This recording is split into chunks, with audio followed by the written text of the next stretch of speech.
Are we on the air? Good evening, ladies and gentlemen. Welcome to the regular June meeting of the Concord Zoning Board of Adjustment. For the most part, we will follow our usual procedure this evening, which is to say we will take the cases in the order on which they appear in the agenda. There will be one exception to that. And we will invite the appellant to come forward and offer whatever testimony that he or she would like us to hear. Be seated, sworn in, and so on. And we ask that, if at all possible, they confine their presentation to 10 minutes. After that, we will ask the appellant to step down, and we will invite anyone from the audience who is in favor of the appeal to come up and speak, and anyone in the audience who is in opposition to the appeal to come up and speak. And we ask that those folks confine their testimony to 5 minutes. Following that, we will check in with code enforcement to see if there are any comments from that office.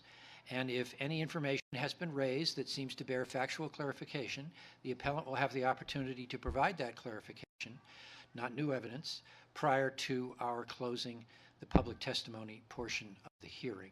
Under most circumstances, the board will act on each case prior to moving on to the next. There's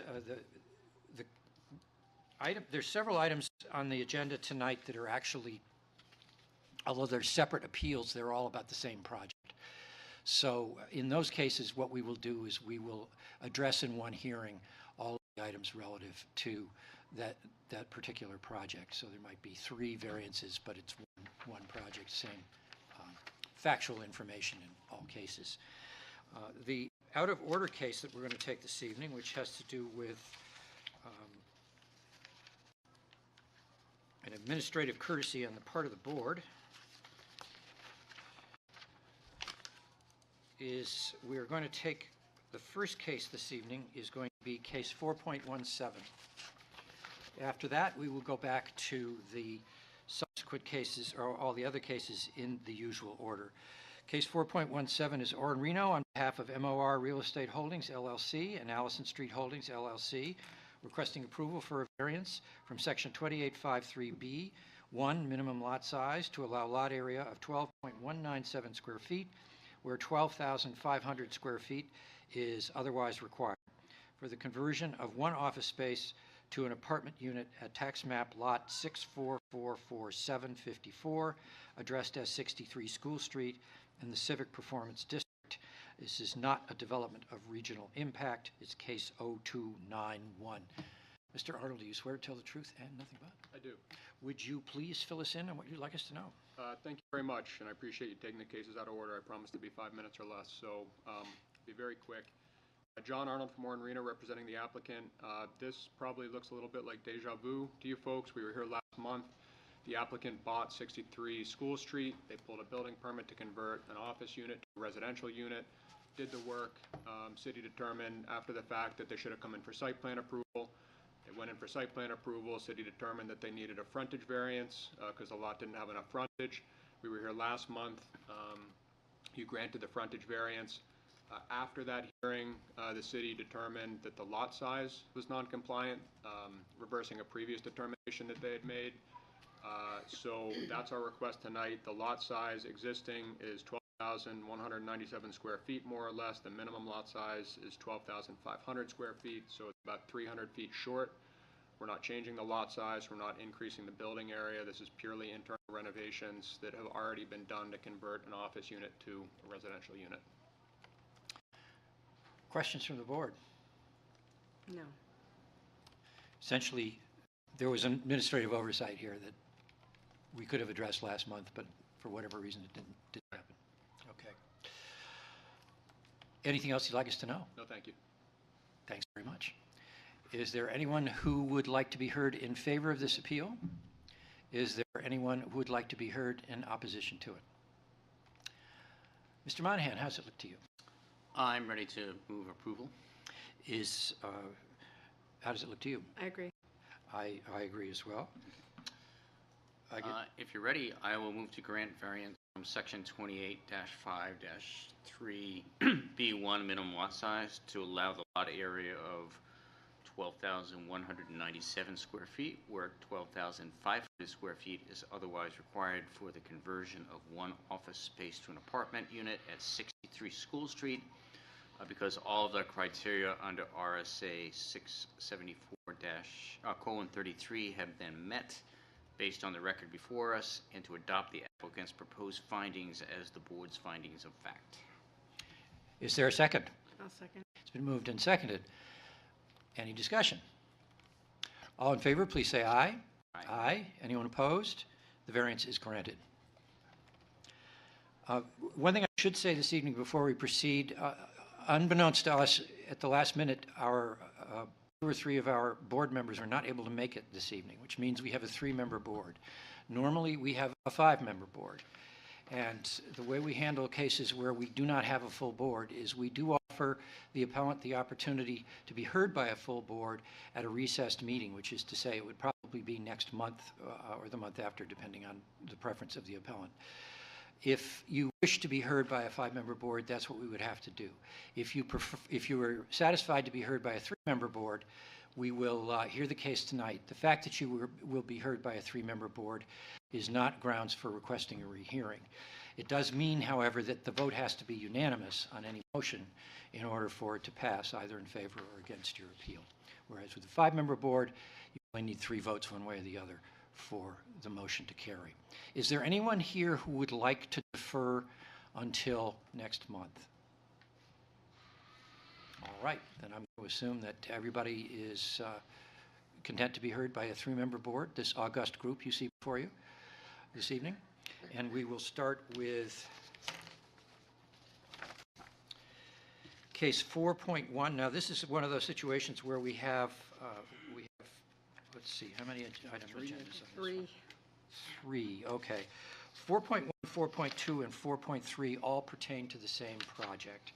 And I'll read off the first one and then fill you in on the gist of the second 2. The first one, North Point Engineering LLC, on behalf of Scuffy's LLC and Enterprise Mobility, requests approval for a variance from section 2841D, minimum yard requirements, each table of dimensional regulations, to permit a minimum 18-foot side setback where 25 feet is the minimum side setback required for the expansion of the existing garage at tax map 781Z31, addressed as 28 Manchester Street in the Gateway Performance District, not a development of regional impact.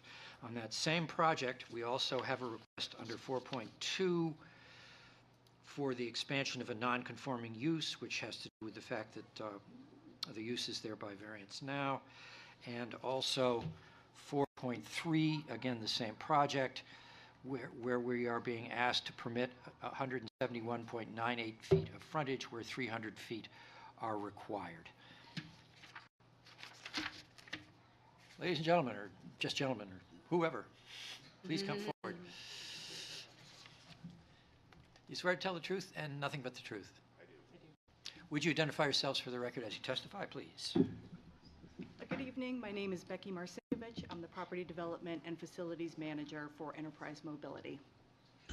And I'm Jeff Lewis from North Point Engineering. Should take a minute to load up. May I get your last name again, please? Marcinkovich.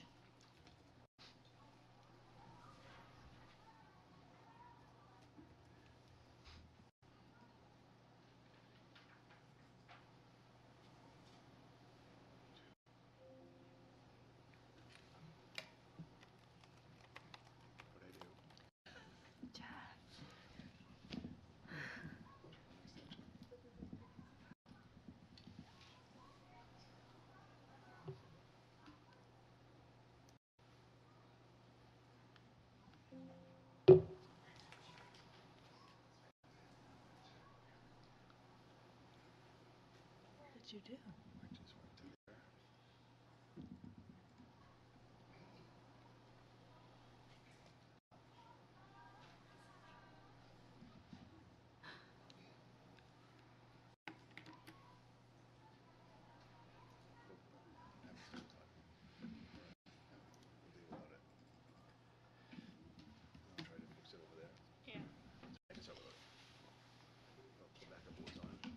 All right, I'm going to move forward with, although we're having technical difficulties here. So we're here tonight for a small expansion at the Enterprise Rent-A-Car facility on Manchester Street.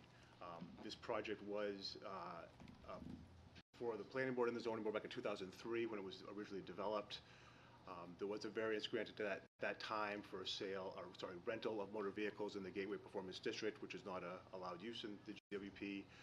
That variance was granted by the zoning board, went to the planning board. The site was constructed and built back then and has existed pretty much the exact same ever since then. One of the issues that they had back at that time was that the property was located predominantly within the floodway of the river, not only the floodplain, but the floodway. And as you may know, there is no buildings allowed in the floodway. They're allowed to have parking lots and infrastructure, but no buildings. So as a part of that site development, it required them to build the building right up near the street in the little corner of the site that was not within the floodway. That's how the site got developed. It works fine for them now, but they do want to expand their bay, their garage, if you will, where they clean the vehicles. They have a one-bay garage there now. They would like to expand that so they could fit a couple cars in there. Basically, since the pandemic, for the past 5 years, they've been required to upgrade some equipment, have additional equipment in there for cleaning and washing the vehicles. And it's because of the time that it takes to do that and the space that they have, some of that process is spilled outside of that garage. So they really would like to keep that all inside and just expand the garage. Fortunately, since 2003, the floodway maps have all been revised. The site is no longer within the floodway, so we no longer have that constraint on the property. So we don't have to deal with that. We have kind of free reign to add onto the building, except for the fact that we are still a non-conforming use. So we are looking for the variance for expansion and continuance of the non-conforming use. This is not causing any type of increased intensity of the use out there. There's not going to be any more vehicles on the site. There's not going to be any more customers on the site. It really is just to help them, give them some more room indoors to clean the vehicles. So the two variances, with the 4 variances associated with that non-conforming use, which is really just asking for the same permission that they received back 22 years ago to continue this use on the site. One of the variances is for an encroachment into the side yard setback. We're required to have 25 feet, and we're proposing to come within 18 feet of the property line with the roof overhang of the addition.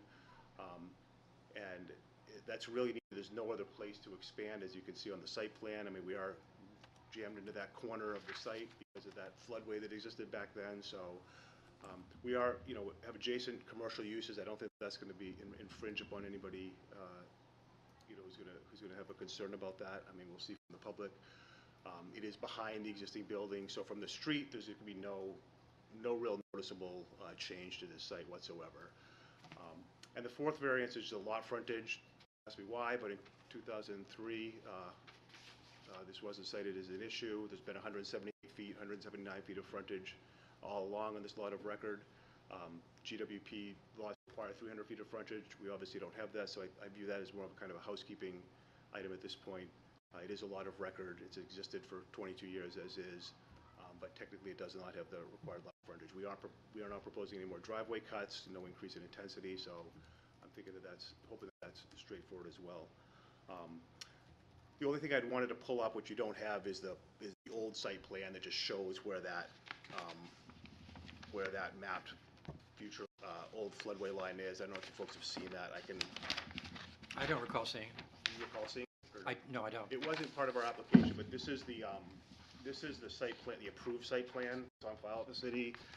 It just shows where that Pass it floodway line is. We'll pass it around. That's all I really have to start. Do you have anything else? No, you did a great job, and I think just to clarify, the expansion of the wash bay isn't for, an increase in business on the property, but currently because of the cleaning process that we have in place, it does take longer to clean the vehicles today than it used to back in 2003. And so, what is happening currently is our employees will have to pull a vehicle up behind the vehicle that's in the wash bay to start cleaning the inside. So our employees are really exposed to the elements, during inclement weather, during warm weather. And we really want to bring that all inside, not only to have our employees have a better experience, but also to make sure we're providing the best product possible with our clean vehicles.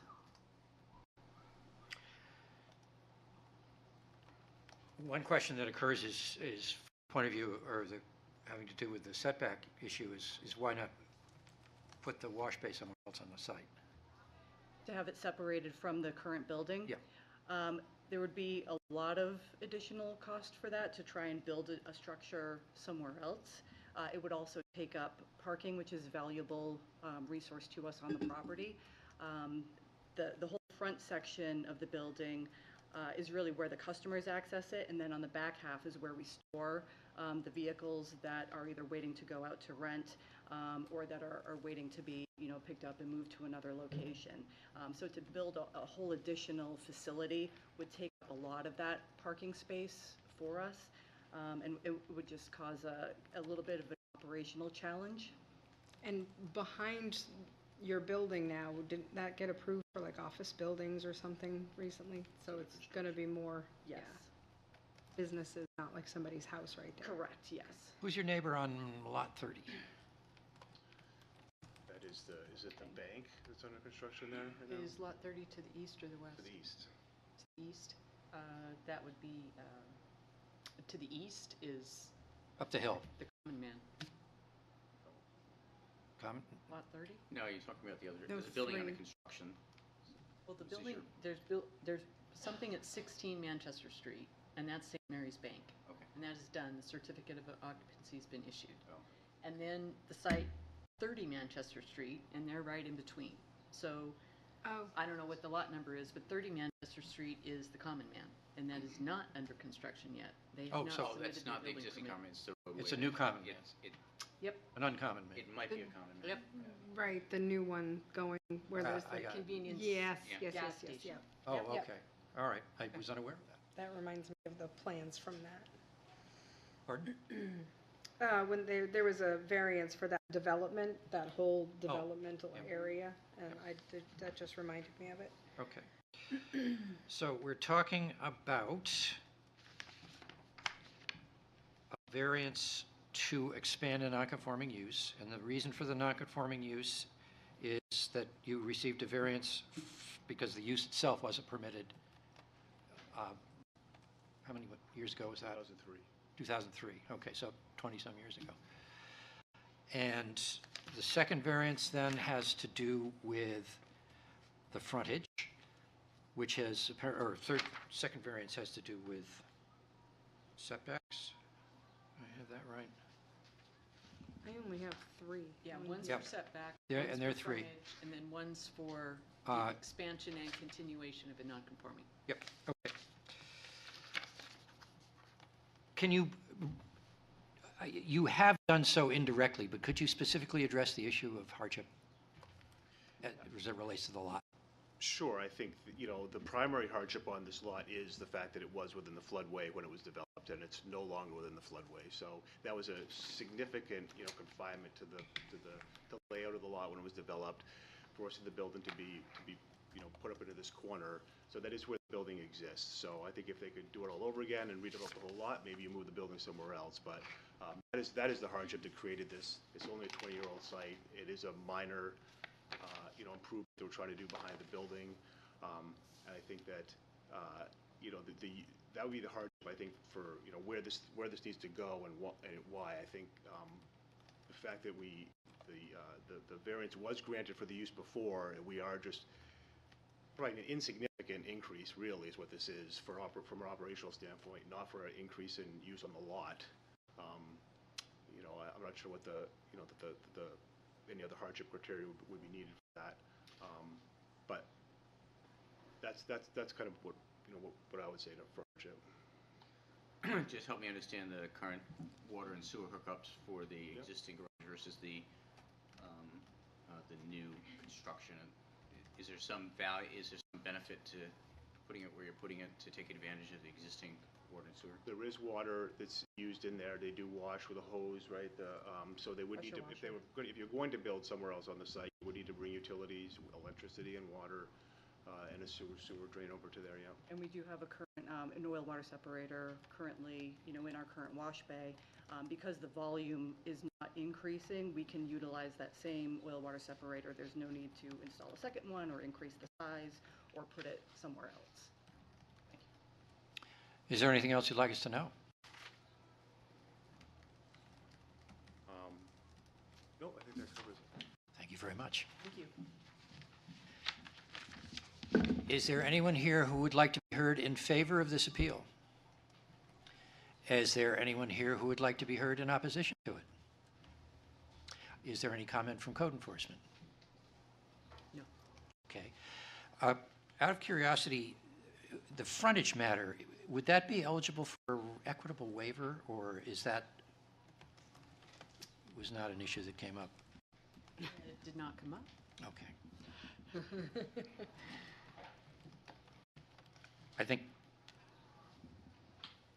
okay. With that, we'll declare the public testimony portion of the hearing closed, and I'll invite Ms. Perkins to give us the benefit of her wisdom on I this think one. I got my sheet out.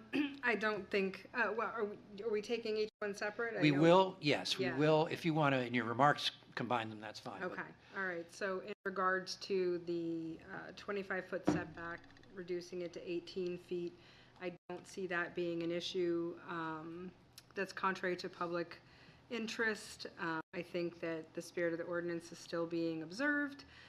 Subsistence justice is done. The values surrounding properties will not be diminished. And I do see a hardship in trying to move and put this on a different portion of the property. They were confined to this space to begin with. I don't think that the variance is a big deal. Any of the three. Any of the three. Okay. Mr. Monahan? Yeah, I think it's, I'll address all three. I think that all makes sense. A lot of it is legacy Yeah. from what he'd done previously, and I think it would be a hardship to locate on a different part of the property for, among the reasons, the Infrastructure. the infrastructure, water and sewer and separations, environmental investments, so. I agree with my colleagues. Would anyone care? I suppose what we should do is there should be three motions. Yeah. So let's take first item 4.1, which was the use variance, I believe. So Expansion of the use variance. I move to grant the variance from section 28-4-1, minimum yard requirements, table of dimension regulations, to permit a minimum 18-foot side setback where 25 feet is the minimum side setback required for the expansion of the existing garage in the GWP district at 28 Manchester Street, because all of the criteria under the RSA have been met based on the record before us, and to adopt the applicant's proposed findings as the board's findings of fact. Is there a second? I'll second. I feel like how coy I am about it. I think a second is going to be it. It's been moved and seconded. Is there any discussion? All in favor, please say aye. Aye. Aye. Aye. Anyone opposed? Let's move on to 4.2. You're on a roll, I Brenda. think you got Okay. these. All right. I do talk fast. That's also appreciated in this situation. I move to grant the variance from section 28-4-1, continuation of non-conforming use or non-conforming characteristics of a use, section 28-8-4, expansion of a non-conforming use to allow for the expansion of a non-conforming use and continuation of said non-conforming use in said expansion, where such expansion and continuation are not otherwise permitted in the GWP district at 28 Manchester Street, because all the criteria under the RSA have been met based on the record before us, and to adopt the applicant's proposed findings as the board's finding of facts. Do you care to second? I will second that. It's been moved and seconded. Any discussion? All in favor of the motion, please say aye. Aye. Anyone opposed? The vote is unanimous. The motion carries and the variance is granted. And that brings us to the frontage question. Which is shorter, which is nice. I move to grant the variance from section 28-4-1, minimum lot frontage, table of dimensions regulations, to permit 171.98 feet of frontage where 300 feet is required in the GWP district at 28 Manchester Street, because all the criteria under the RSA have been met based on the record before us, and to adopt the applicant's proposed findings as the board's findings of fact. I'll second. Been moved and seconded. All in favor? Aye. Aye. Anyone opposed? You and I? I'm not opposed.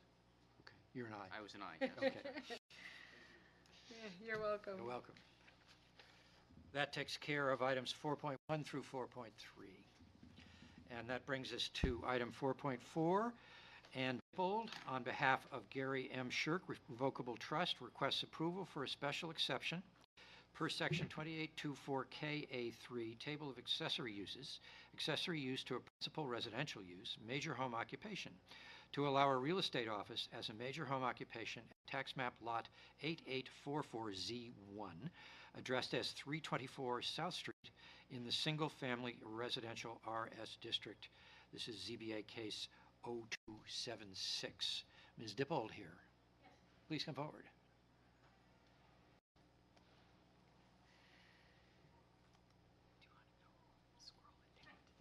Good evening. You swear to tell the truth and nothing but? Yes, I do. Did I pronounce your name correctly? I believe so.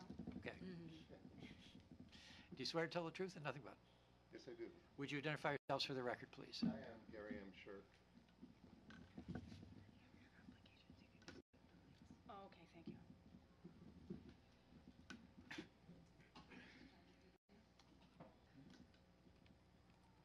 Describe what we're doing now?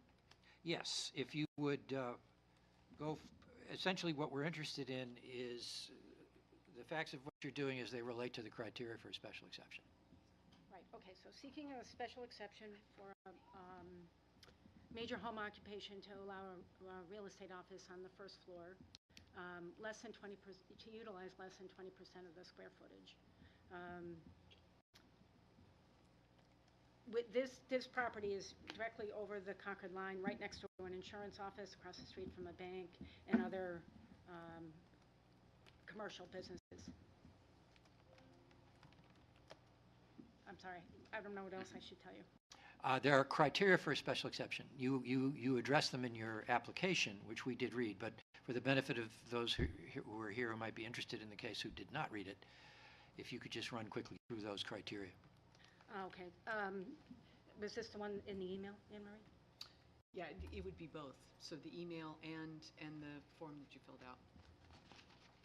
But the form that you filled out, you would want to address first. All that business about the police and the utilities, and Oh, right, oh, okay.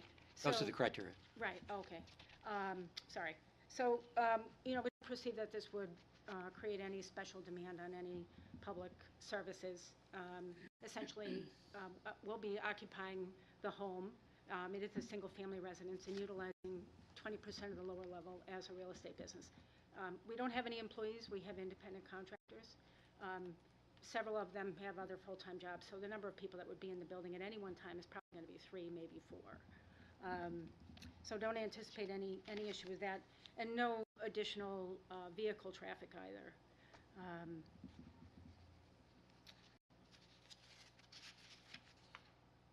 Sorry. We are not a retail business. The proprietor is the owner-occupant of the property. We have no employees, and there is ample parking on site. Neighboring businesses are complementary to the use and hold similar hours of operation. Business activities will not generate any more and likely less noise than a household of its size. Questions from the board?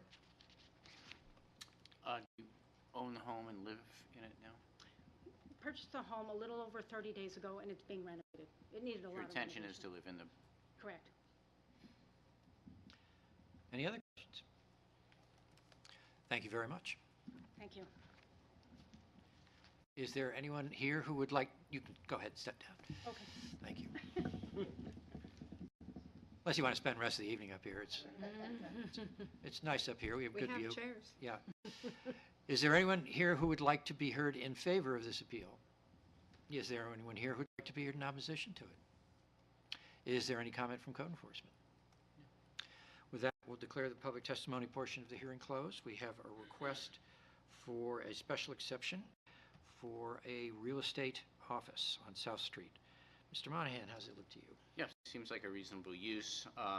It's not going to use a lot of the space in the building, and there apparently are some other businesses in the neighborhood. Ms. Perkins? Yeah, I don't have an issue with it. I'm a Realtor myself, so I know how little they'll actually spend, or how few people will come to the property, and how much more time they'll spend away from it than in it, trying to conduct their business. Very good. I would observe, though, they specifically say that they're going to put a real estate office in there, so Yes. in the future, if somebody was going to use it for some other type That's of true. business activity, they would need to return to us. So we need to make it specific to the real I estate. think the application does that. Okay. All right. Would anyone care to make a motion? I move to approve. And in doing so, I move to grant the special exception for a major home occupation at 324 South Street because all the criteria under section 28.5-30C1 through 10, major home occupation, and section 28.9-3B2, special exception request findings of the zoning ordinance have been met based on the record before us, and to adopt the applicant's findings, proposed findings, as the board's findings of fact. Quick question, Anne Marie. Do we need to add that major home occupation is real estate? It's specified in the, Okay. in the application that it's So real then estate, it doesn't so- need to be repeated. Okay. Yeah. Do you have a second? Second. It's been moved and seconded. Any discussion? All in favor of granting the special exception, please say aye. Aye. Aye. Anyone opposed? The vote is unanimous. The special exception is granted. All right, the next items 4.5.6.7 and .8 also all pertain to the same project. So we will address all of those in one presentation from the appellant. And I'll read you the details from the first, and then I'll fill you in on a few of the things that apply to the others. Seth Hippel requests approval for a variance from section 2841B, minimum lot size, table of dimensional regulations, to allow two proposed lots of less than the required 7,500 square feet area minimum at tax map 7414Z127, addressed as 45 Concord Street in the downtown residential RD district. This is case 0277. We also have in the same project, we have a request concerning minimum lot frontage to allow two proposed lots with less than the required 75 feet of lot frontage at tax map 74147127. We also have a request under the table of dimensional regulations to allow structures on two proposed lots that do not meet the minimum setback requirements of 10 feet front, 20 feet rear, and 10 feet sides at tax map and so on. And finally, under the maximum lot coverage table of dimensional regulations, to allow two proposed lots with more lot coverage than the 60% allowed maximum at tax map 7414Z127, 45 Concord Street. Is Mr. Hippel here? Please come forward.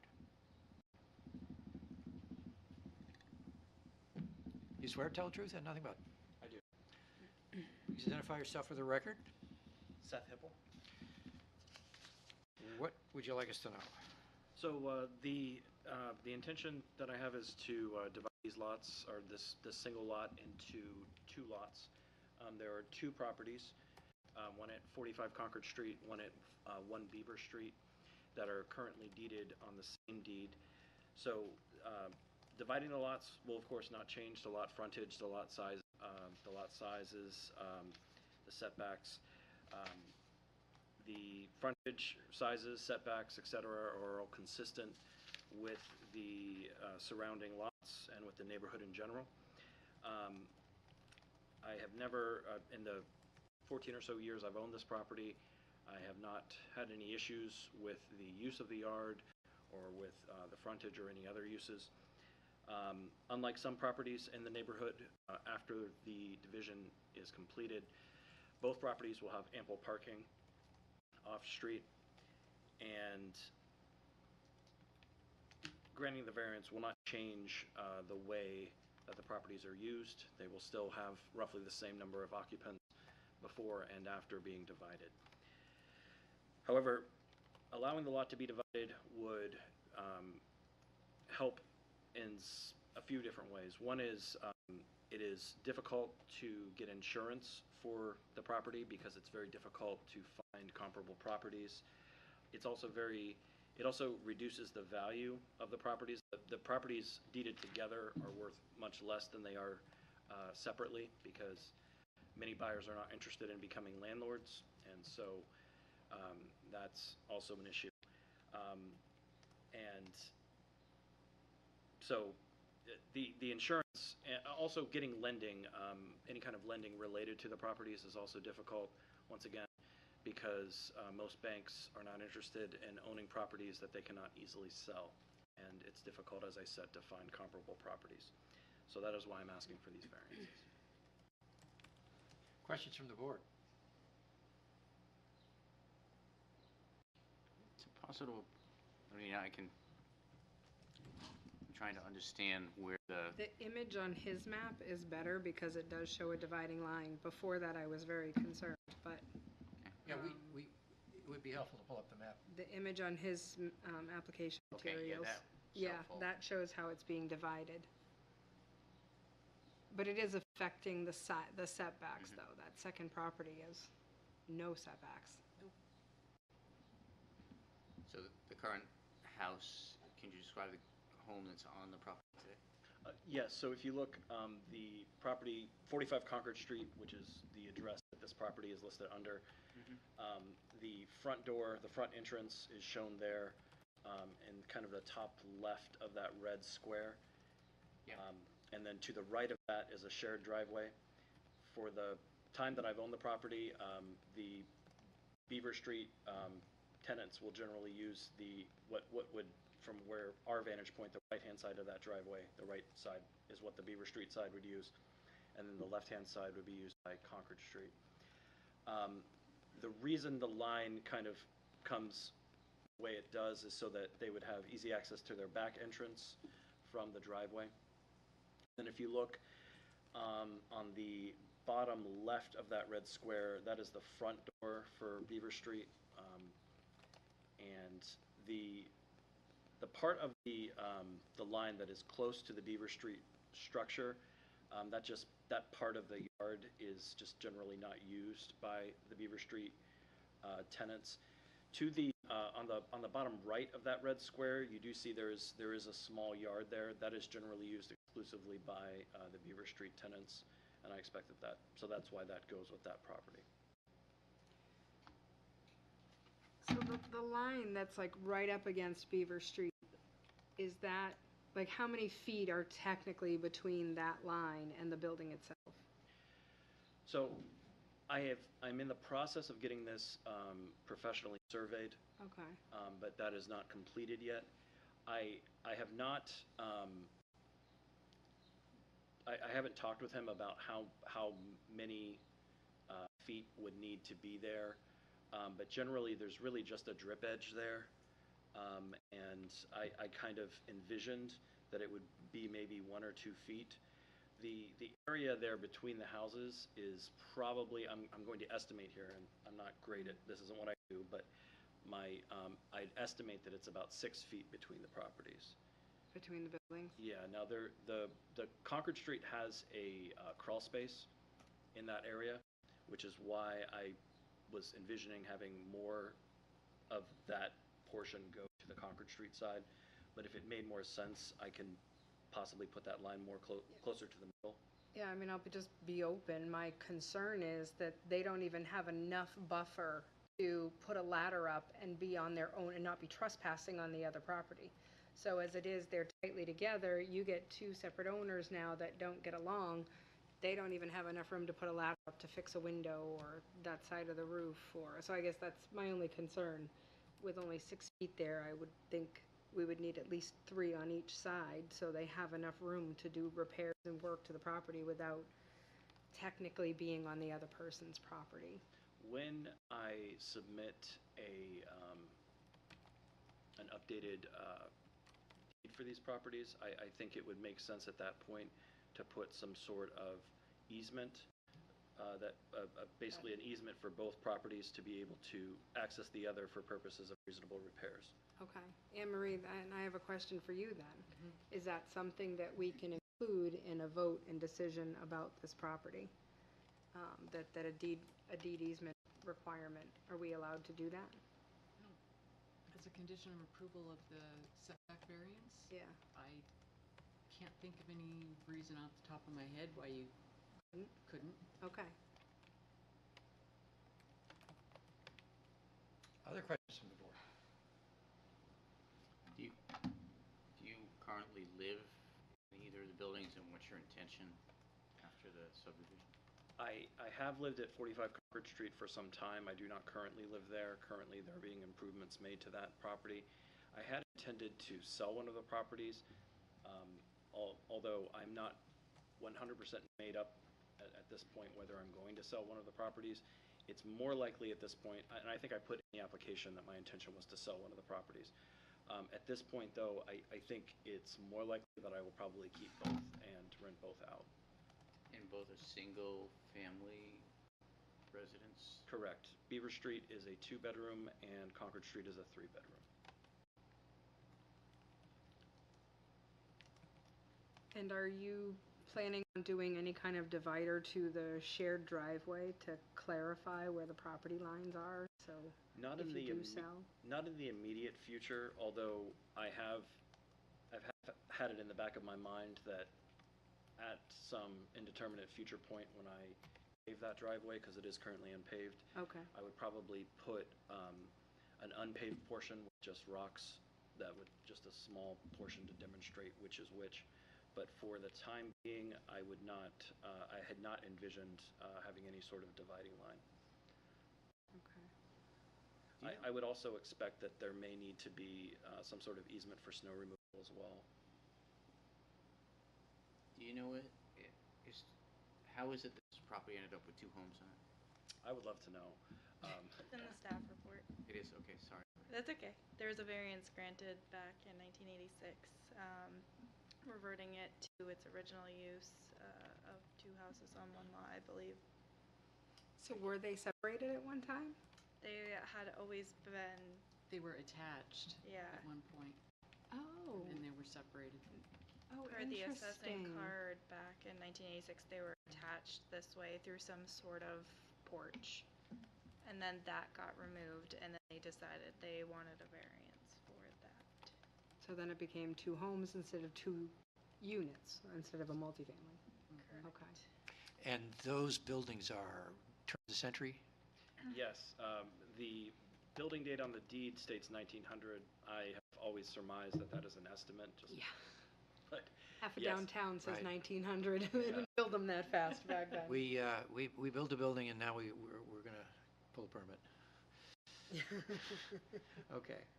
So for some time, this is kind of really operated as two homes, 2 my properties. understanding, and I'm just going to speak based on my understanding, and I don't have direct personal knowledge of this, but my understanding has been when I purchased the property, I purchased it from a Keeler family trust, and my understanding is that it was owned previously for several decades by the Keeler family and rented out as 2 separate homes. And then previous to that, I believe it was owned by my neighbor, Eleanor Yaton, who recently divided her property, which is directly next door to mine. And I believe it was also at that time used as 2 separate residences. That, again, that's my understanding. Okay, thanks. Any other questions from the board? Anything else you'd like us to know? No, thank you. Thank you very much. Is there anyone here who would like to be heard in favor of this appeal? Is there anyone here who would like to be heard in opposition to it? Any comments from code enforcement? No.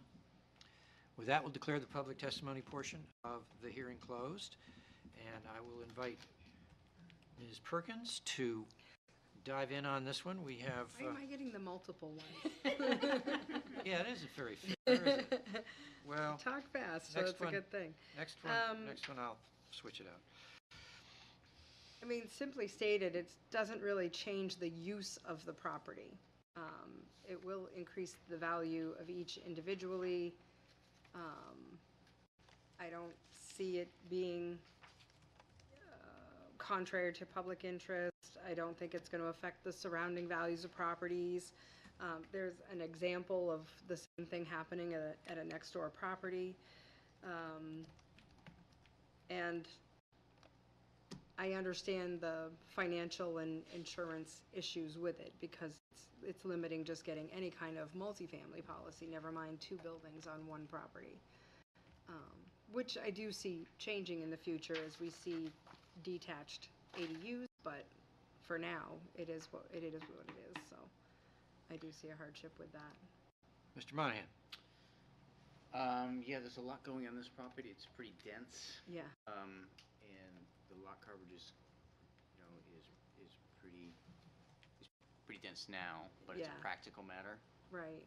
Absent removing I one of the do homes. see the need for that easement in the deed, though. You Well- can't have neighbors suing each other over trying to fix their own properties. Yeah. I am trying to get my arms around the hardship. I think what we heard is there was some economic hardship associated with insurance, but Well, I don't know if it was the financial cost of it, it was more the accessibility. That was my understanding. I'll look at it like.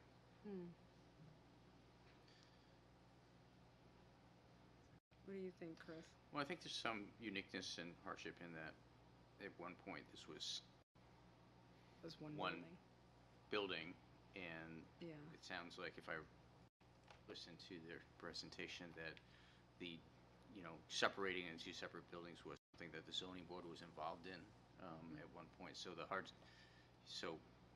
uniqueness of it was kind of created by this body, so I'm getting there. I think that there's nothing in the intent of the ordinance that requires this to remain one lot. It's perfectly reasonable to divide it into 2 lots. All of the circumstances that provoke the need for a hardship are of the physical situation, which well predates the ordinance, with the exception of having torn the porch off, which was something that was granted as a variance when it was done. So I would support a motion to approve all of the variances. Clearing my throat for all of this. Well, you Now- don't have to be the Well- one to make the motion. That's okay. I'm happy to, but we have to do 4 separate motions, right? You said you Yes. support a Yes. motion to do all 4, so would I, And- but I think Yeah. we need to go through them, so. Do you think in each Unless- of those motions, sorry, Go ahead. I would say, do you think in each of those motions we should mention the requirement of an easement in both property deeds to allow, like, that's not in our standard set language? It's really only pertinent for the setback. Yeah, so 4.7 would need it. Okay, so just on that one, we need to Yeah. add that language, okay. Anne Marie, I'd like to ask a procedural question. Can we gang these up and approve them as a group, or do we have to actually approve each one individually? Can we just cite each one in one motion? Yeah, you could do them all in one motion, as long as you got all the Let's do it that way. all the citations, the sections and everything included. It would be a mouth, so it might be more efficient just You to want- do them one at Yeah. one at a Well, time. if that's the preference of the board, I will defer to those who are, if not older, at least Why don't we go wiser. back and forth? All right, Okay, first motion who gets the ball the first time? I'll do it. Okay. All right, I move to grant the variance from section 28-1-4-1. I just want to make sure I was on the right one. Minimum lot frontage, table of dimensional regulations to allow 2 proposed lots with less than the required 75 feet of lot frontage at 45 Concord Street in the downtown district. Because all of the criteria under the RSA 674-33 have been met based on the record before us, and to adopt the applicant's proposed findings as the board's finding of facts. Second that. Any discussion? All in favor, please say aye. Aye. Motion number 2. Okay, moving on to 4.6. I move to grant the variance from section 28-4-1C, minimum lot frontage, H, table of dimensional regulation, to allow 2 proposed lots with less than the required 75 feet of lot frontage at 45 Concord Street in the downtown residential district. Because all the criteria under RSA 674-33 have been met based on the record before us, and to adopt the applicant's proposed findings as the board's findings of fact. Is there a second? Did I read the wrong one the first time? No. No, that was right. Yes, second, sorry. So this is 4.6. Yep, This is the 75 feet of lot frontage, or Correct. less than. Any discussion? It's been moved and seconded. second, yep. All in favor? Aye. Anyone opposed? All right, let's kick it over to 4.7. 4.7, now this is the one we need to add language. I move to grant the variance from section 28-4-1, minimum yard requirement, table of dimensional regulations to allow structures on 2 proposed lots that do not meet the minimum setback requirements of 10 feet front, 20 feet rear, and 10 feet sides at 45 Concord Street in the downtown residential district. Because all of the criteria under RSA 674-33 have been met based on the records before us, to include an easement in both deeds for reasonable use of the setback space for repairs and home, To include a repair and maintenance easement. to include a repair and Yeah, maintenance because easement. it's not the Thank setback. you. It's, they need to be able to go on each other's land Right, for a specific purpose, right. which is to put up a okay. ladder.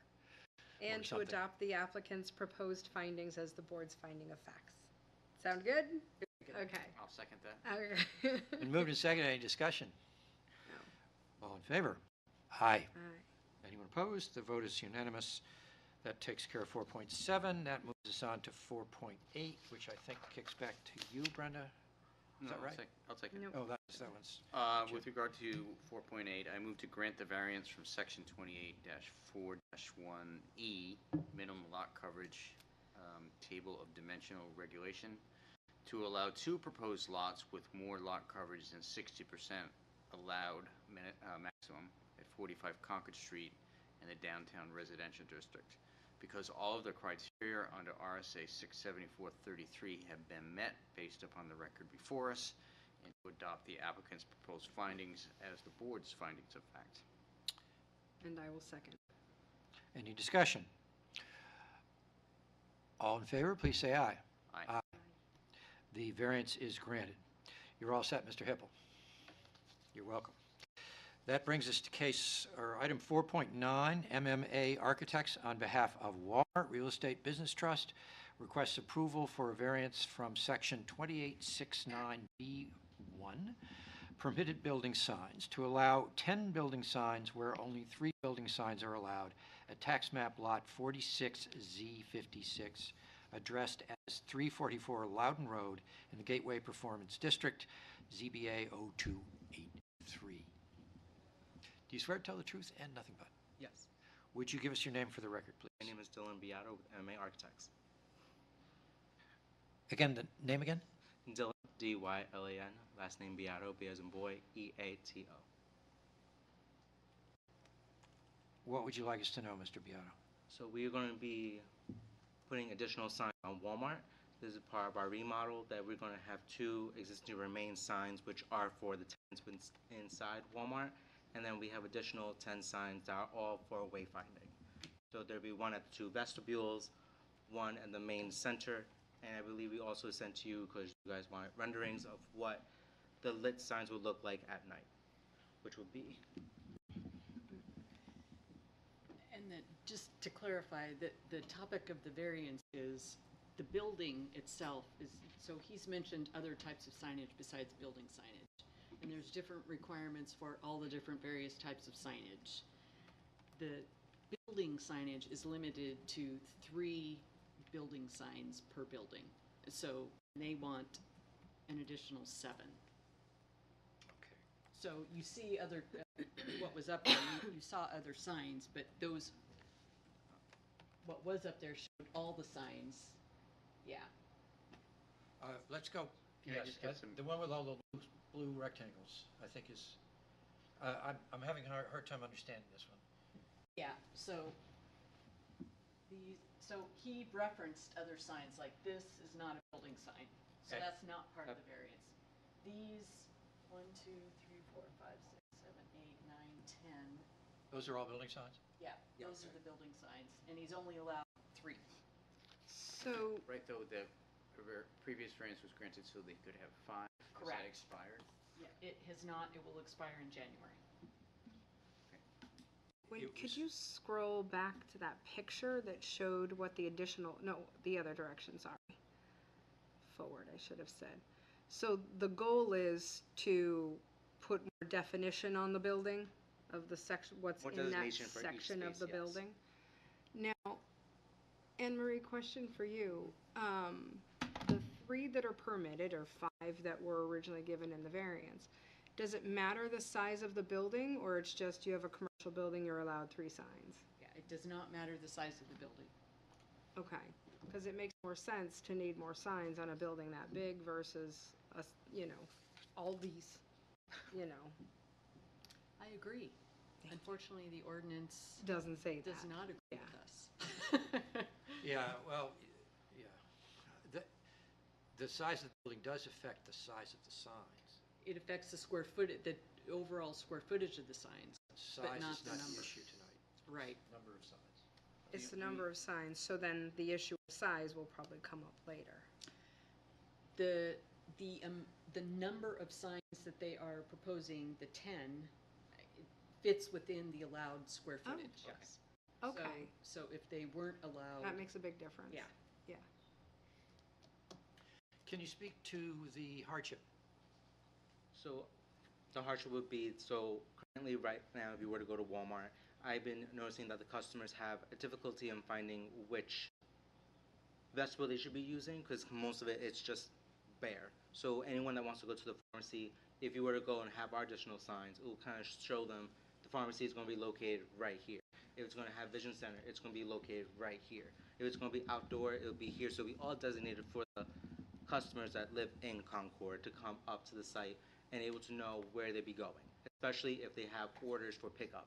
That today I drove there, it was come and go, and sometimes if people don't see the pickup sign, they would just park in the front and they would just stay there idling, and then you're going to have the employees of Walmart coming out, taking up more space, and then it's caused a traffic issue.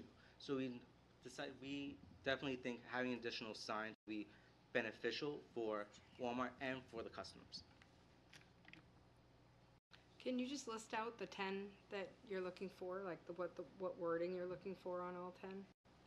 So we'll be having like for like, so we have the Walmart branding, which is going to be shown here as number 1. We're going to have the pickup with the arrow showing this is where the canopy will be with pickup parking. We're going to have for one vestibule, which would be called home and fashion. Another one will be on the other vestibule, grocery. Then there would be secondary signs of outdoor pharmacy, but the 2 tenant signs are inside Walmart. Even though they're on our building, that's another way, that's an agreement between Walmart, they need to have those signs as another way of wayfinding.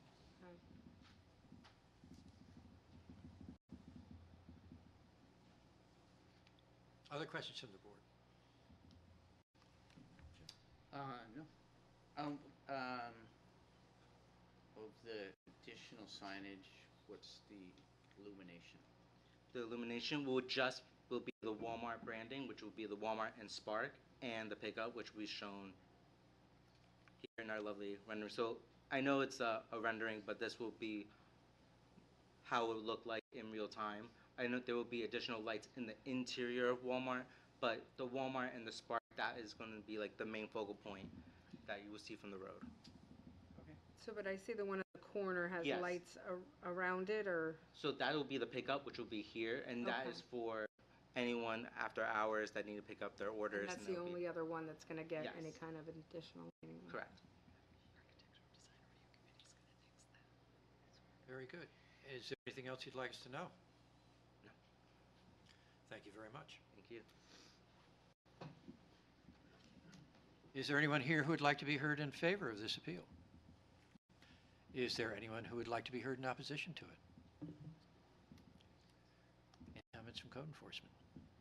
I would just add that the sign permits themselves will, because it's in the performance district, will have to go to Architectural Design Review Committee and Planning Board for the design and illumination and color and all that good stuff. Okay, so they still have to go through They more do. work. It's Yeah. not just us. They do. Very good. Thank you. With that, we'll declare the public testimony portion of the hearing closed, and I will invite my fellow board members to talk this over, starting with Mr. Monahan. Yeah, at first glance, going from 3 signs to 10 looks like a lot, but given the fact that it's all within the allowed square footage when you add them all up, I also think that given the size of the building and parking lot and traffic flows, it does create a public safety benefit because people won't be circling the parking lot or going to wrong places or parking in wrong places, so I'm inclined to support. Can I just say ditto? All right. Ditto. I agree with both my colleagues, Mr. Monahan and ditto. I'll ditto. Would anyone care to make a motion? I will move to grant the variance in section 28-6-9, permitted building signs to allow 10 building signs where only 3 building signs are allowed in the GWP district, 344 Loudon Road because of all the criteria under RSA 67433 have been met based on the record before us, and to adopt the applicant's proposed findings as the board's finding of fact. Is there a second? I'll second that. It's been moved and seconded. Any discussion? All in favor, please say aye. Aye. Anyone opposed? The vote is unanimous. The variance is granted. And that moves us on to case 4.10, 410. Gallagher, Callahan, and Gartrell, PC, on behalf of Kafua Realty Trust, CXXXIX, which is 139, I believe, LLC, requests approval for a variance from Section 2877G3, parking to be located on the side or rear of a building to allow a portion of off-street parking to be located in front of the building where off-street parking is not otherwise allowed, at tax map lot 583Z30, addressed as 161 North State Street in the Urban Commercial CU District, and this is case 0284. Good morning, Mr. Chairman. Good afternoon, good evening. Or good evening. Good to see you. well. Do you swear to tell the truth and nothing but? I do. Would you please identify yourself for the record? I would. I'm Robert Dietl. I'm an attorney with the Gallagher firm here in Concord. Here tonight on behalf of the Realty Trust, which I will not try to recreate the number there for you. So the property that we're here to discuss tonight is located at 161 North State Street. You may be familiar with it. It is the old Santander branch building, and it sits sort of diagonal to the city's fire headquarters. It's the urban commercial district. It's approximately 1.78 acres or so in size, and it's currently improved with the old bank branch that I mentioned, which my understanding is largely not in use with the exception of an ATM that remains in use on site. Much of that building, as you can see, currently sits within the setback. It's almost directly on the road, about 5 feet removed from the side on Pennacook Street there, and then a portion is right up against the road on North State Street. The proposed redevelopment of this would remove that building and replace it with an urgent care facility, which is depicted on the plan set that you have up on the screen here tonight. The reason we're here tonight is because there is a portion of the parking that sits arguably to the front of this building. It's the portion that's located on the sort of right side of the screen there, which is the southeast corner of the portion of the property. It's approximately 16 lots, or 16 parking spots in that area there. For the reasons set forth in our proposed findings, we believe that all of the variance criteria are satisfied, but I'd like to just touch on them briefly, obviously. In terms of hardship, this property is somewhat unique in that it fronts on 2 sides, Pennacook Street and North State Street. They're both approximately the same length. They both have existing access points coming off the respective roads as well. That, as a result, dictates that we're able to fit most of the parking spots, 50 in total, in compliance with the strict terms of the zoning ordinance, with the exception of that 16 right there. As a consequence of these characteristics, we don't believe that there's a fair or substantial relationship between the restriction in the ordinance and the its application to this specific lot and proposal. This is particularly true here, given that the relief we're seeking tonight facilitates a redevelopment that addresses a substantial existing nonconformity, and in that regard brings the property more in conformance with the zoning ordinance. And as I mentioned previously, I think it's fair to characterize that this parking area could be argued as actually sort of set to the side of this portion of the lot. I also believe that the reuse is reasonable. The variance will allow for permitted use to be constructed on the site and to fit the special sort of characteristics of that, which involve an access point for emergency vehicles in a covered area to fit within the front space there. And the use of this parking does not alter the characteristics of the property. Directly to the north is several commercial structures which have substantial areas of parking in front of their buildings as well. We don't believe that this is contrary to the public interest. Rather, the public interest supports flexibility in our development standards, especially where the existing conditions offer parking in similar proximity to public streets and where several nearby properties have similar parking areas, as I just mentioned. We believe both the spirit of the ordinance and substantial justice are done with this application. The requested variance would be consistent as the CU district is intended to promote a mixture of office, retail, restaurant, service, lodging, these types of uses that are being proposed for this site. Additionally, here we have two portions of the property that front on a road with access. In terms of the values of the surrounding properties, there's nothing to suggest that this would change the values of the surrounding properties or have any negative impact on them. To the contrary, it would facilitate a redevelopment of what has otherwise been an underutilized site for a long period of time. So for those reasons, and as more fully set forth in our application materials, we request the variance relief that we're seeking this evening, and I'm happy to address any questions that the board may have. Questions from the board? I can see it on the map, just for clarification, the only access into the property is coming from Pennacook Street, correct? There are currently two access points coming into the property, Yeah. one off Pennacook and one off North State Street. Right. Both are proposed would remain. So you would still have, but that one that comes out onto North State Street, is it one way right there? You can only turn right. You can only turn right, so that will remain. Yeah. This will, of course, need to go through site plan review as well. Yeah. I don't even know how Santander was able to put it right up on the property line like that. The development, based on my sort of quick research, dates, I think, to the late 70s, early 80s, so I don't know what standards were in place at the time. I don't think it was a bank to start with. No, I don't remember. Something else, and it was built. Yeah. And even our own fire department has parking technically to the front of the Sure. property. Do I understand correctly from reading this plan? That's what I'm doing here. Sure.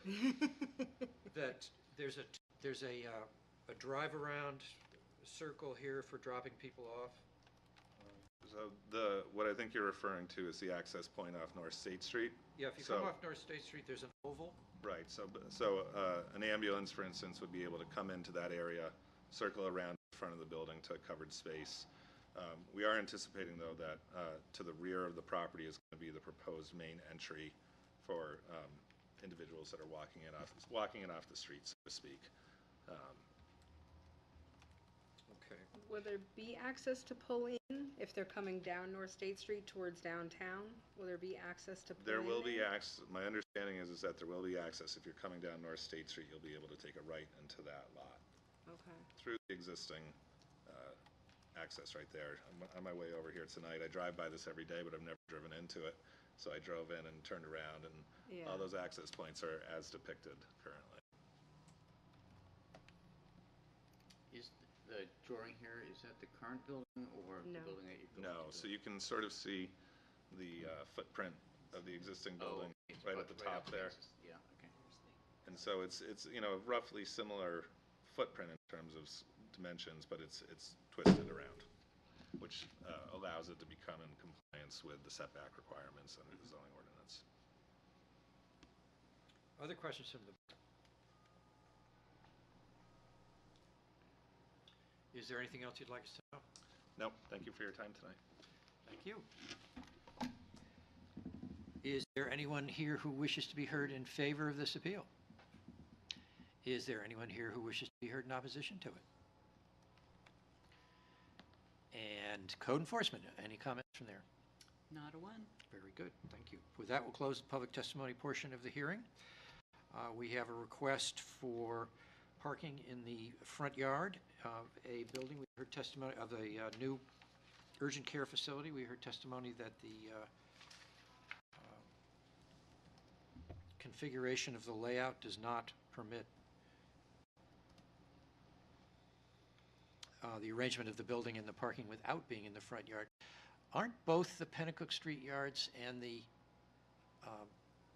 North State Street yards considered front yards? They are Okay, under our current ordinance. okay.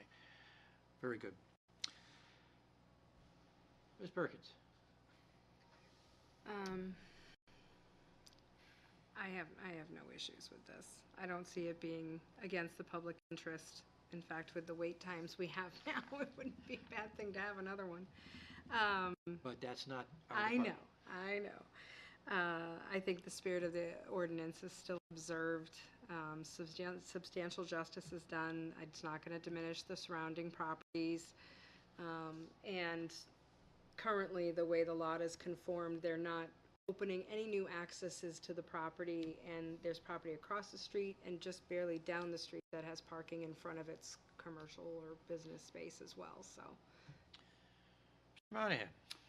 Yeah, I think it is an improvement to the property. I kind of remember several years ago, there was a proposal to put a CVS in the building without making the changes on the setbacks, so it's an improvement.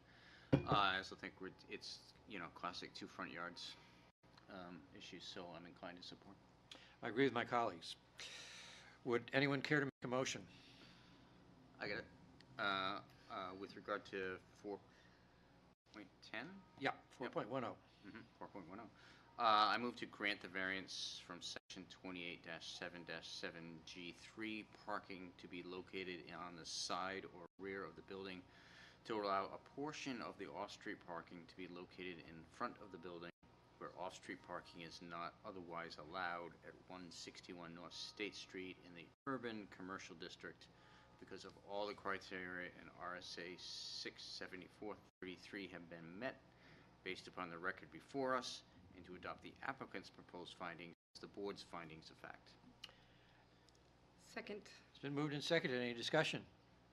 All those in favor, please say aye. Aye. Anyone opposed? The vote is unanimous. The variance is there one variance or how many variances? do we One. have? Just one. Just one. The variance is granted. Just one for those guys. However, coming up, we have another this one just got two, though. This is, three. 4.11, 4.12, and 4.13 are all about the same project, so we will follow the same procedure that we have on other similar projects this evening. North Point Engineering LLC, on behalf of Kevin F. Siegel and George J. Siegel Jr., requests approval for variance from section 2877G3, parking to be located to the side or rear of a building, to allow off-street parking to be located in front of the building where off-street parking is not otherwise allowed, at tax map lot 303Z 68, 43 Fisherville Road, in the General Commercial District, case 0285. Under the same project, we have a request for a variance from section 2845D5, perimeter buffer required to allow a reduction in the required 75-foot wide buffer to allow a building within 37 feet of the property line and a parking lot within 30 feet of the property line. And then item 4.13 is a request on the same property and the same project for relief from section 28.713A, table of off-street loading requirements, to allow no off-street loading spaces where one space is otherwise required, at tax map lot 303Z68, also 43 Fisherville Road, in the same general commercial district.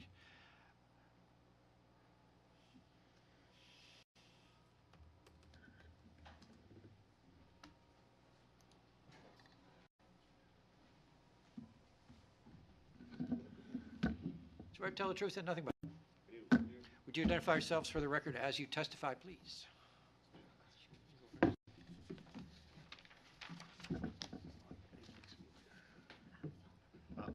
For the record, my name is Jeff Lewis from North Point Engineering. I can identify George Siegel, who's a representative of property owner, and Craig Jones, who's the architect who's working on this project from Inscription Architects. Let me just get situated here. So I'll start with an overview of the property, take a few minutes just to kind of walk you through. Expand that. I guess everyone can see that. So George's family owns the property here. This is the Concord Carpet Center building on Fisherville Road. It's been there for quite a long time. The building, the primary building that's still there that you can see at the center right up here was built in, I think, 1945. And then George's family came in, his grandparents came in the 50s and started, was it the 50s? Yeah, 50s, started the business, the Concord Carpet Center. It's been in the family since then. His dad and uncle own the property now, and George is involved in the operation of the business. So they're into their third generation of operation and are looking to stay in Concord. However, this site is really not best utilized for the business that they're running there. They'd be looking to move the operation somewhere else in Concord. George approached me back in the late part of last year, wondering what can we do with this parcel, try to come up with the best use, redevelopment of it. It is interesting. In addition to the commercial building that's out there now, there is an old single-family residence that's right. Right next to the existing commercial building, there's also, well, you can see on here, there used to be some mobile homes out there, some modular buildings. It shows up as tax lots on here. Those have all been removed within the past several years, so they're no longer there. The only thing that exists out there right now is the commercial building that's being used for the Carpet Center. This, just while I'm on this slide, so this is the subject property. The adjacent uses out there, directly adjacent to us, we have the Cumberland Farms out there, and then the tire warehouse. So we have two active commercial properties on either side. We have the co-op, Freedom Acres Co-op over here, which is the manufactured housing park. Directly across Fisherville Street is really a mixture of single-family, multifamily residential lots. And then directly behind us, we have the rail trail, the Concord Zoning Rail Trail, and then a large undeveloped properties on the other side of that in the RM zone. So this next, While you're on that slide, who owns the undeveloped property? I believe it's a Dios. Is it Dios? Yeah, it is. Is it? Sorry, I didn't hear. It's Dios. It's a local family that's Okay. been around for a long time. At least the one directly opposite, yeah. Thank you. So this is the frontage right now. This is kind of standing in front of the Cumberland Farms, looking towards the Concord Carpet Center building right here, and the tire warehouse would be just past us. So you can see, and even from the aerial, it's really just one long stretch of driveway right there, where the parking, some of the parking is right in front of the building. It has to back into Fisherville. There's a little more parking off to the side over here, but it's really one big long curb cut there. And you know, here's the parking for Cumberland Farms right here. So we just have a lot of commercial area right in there. That's kind of the existing conditions. So after spending quite a bit of time trying to come up with options for what to do out here, I should say, you know, when George approached us, his real focus was trying to do something residential or maybe mixed use out here, knowing that there is a demand for residential, particularly multifamily out here. So we took a look at this from both of the perspective of keeping the existing commercial building and maybe repurposing it, which didn't really pan out too well, as well as trying to come up with some options for either commercial development, mixed-use development, or residential development out here. The property is a little bit odd in that it has kind of, you know, it's 1.85 acres, but it's got only 150 feet of frontage along Fisherville Road, and then opens up really to all this usable area in the back of the site. So that shape, we really had a hard time finding anything that was going to be worthwhile to pursue for a commercial use out there, primarily because of the co-op and the residential that's right next door. any type of commercial out there would need to have, some type of business hours and loading areas and other things that would be hard to keep away from the residential use on such a small parcel. So we really focused on the residential use here, which is what George would like to do. He brought in Inscription as an architect team. He's also working with J.H. Spain here, construction manager, to try to really come up with the best use on the site. So one of the constraints we have, no matter what we do out there in the general commercial zoning district, is dealing with two things here. One is parking in the front, which you just dealt with on the previous application, and the second is buffers. If we're proposing a multifamily development, we're required to have buffers from the adjacent properties around the entire perimeter buffer, independent of what the adjacent land use is. So it's, as much it is to protect adjacent land uses, it's to protect the development on this parcel. The buffers are not allowed to have anything within them in terms of parking or building. They can have, recreational spaces in there, but the building and parking lots would need to remain out of the buffers. We've dealt with it several times in Concord with multifamily projects that are smaller size, these under 2-acre parcels where we're trying to fit multifamily apartment buildings on. How do we work with these buffers? What's the most appropriate way to do it? The width of the buffer is specifically tied to the height of the building. So if we had a 1-story building, we'd only need a 30-foot buffer. If we have a 2-story building, we need a 50-foot buffer. If we have a 3-story building, we need a 75-foot buffer. What we're proposing, after really looking at a lot of different options, is a 3-story building which requires a 75-foot buffer. But one of the reasons we're doing that 3-story building is to keep the footprint as small as possible and keep the building as far away from the adjacent residential use as possible, while also giving a decent buffer setback from the tire warehouse building, which is right down here. Parking would be the same orientation. We're required to have 44 parking spaces. We're proposing step back. We're proposing 22 units in this building, which is the allowable density. 1.85 acres is what this lot is. It's 100% buildable land. So we have no wetlands, no steep slopes. It's flat. It's well drained, very suitable for development. So we'd like to maximize the density out there. So in an effort to do that, building up seemed to be the right thing to do, rather than having a much more expansive building. In any case, with 22 units, we'd be required to have at least 44 parking spaces. So if you consider that, regardless of the height of this building, we need to have 44 parking spaces on here. We're going to need some area about that size for the parking lot, right? So you can see how much that takes up of the site. What we're trying to do is keep the parking lot with a 30-foot buffer to both properties, especially this one over here where there's residential neighbors. So if we keep a 30-foot buffer to the parking lot, we're essentially meeting that buffer requirement for a 1-story building. The fact that we have a 3-story building requires that buffer to increase from 30 feet to 75 feet, even though parking, it really has nothing to do with the height of the building. So that's one of the things we're looking at, is just how to balance that. In terms of the building itself, we're trying to keep the building that 75 feet away from this property line. So this line right here is the 75-foot line. So you can see, once you apply that 75 feet, there's just not a lot of area left. I mean, the building and the parking lot would have to fit within that area right there in order to comply 100% with the zoning. So somehow we're looking at some sort of relief in order to do anything out here.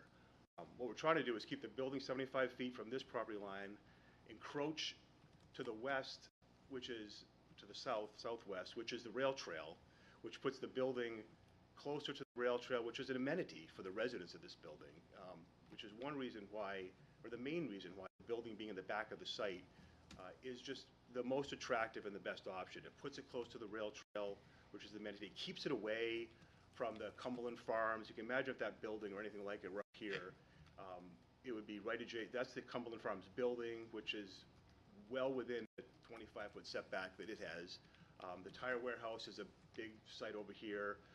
So we really don't want that multifamily building up in the front of the site where it's right in between these two commercial uses. Putting it back here gives it some buffer from those two uses, keeps the required buffer from the residential uses, and we're still able to maintain a 30-foot buffer from the parking area. With this, looped parking drive, which is the most desirable, has good circulation in there. We end up with 47 parking spaces here, which is 3 more than the minimum required, which, as you know, we always like to have a few more for guest parking, but not too excessive. So we really have looked at a number of different options for this, and this is what we as a team collectively have come to believe is the best way forward for this project. It does require the 3 variances. One is to reduce the required buffer from 75 feet to 30 feet, because we have 30 feet from the parking lot on both sides. And the other is the variance that you just talked about. We're required to have, in this zone, to have on Fisherville Road, to have parking to the side or rear of the building. In order to do that on this, the building would have to really go at the front of the site, which is really not where it wants to go up there. So what we're proposing to do is keep the parking back about 50 feet from the road. We're obviously cleaning up everything that's there now, so you'll be entirely losing this. Back to this.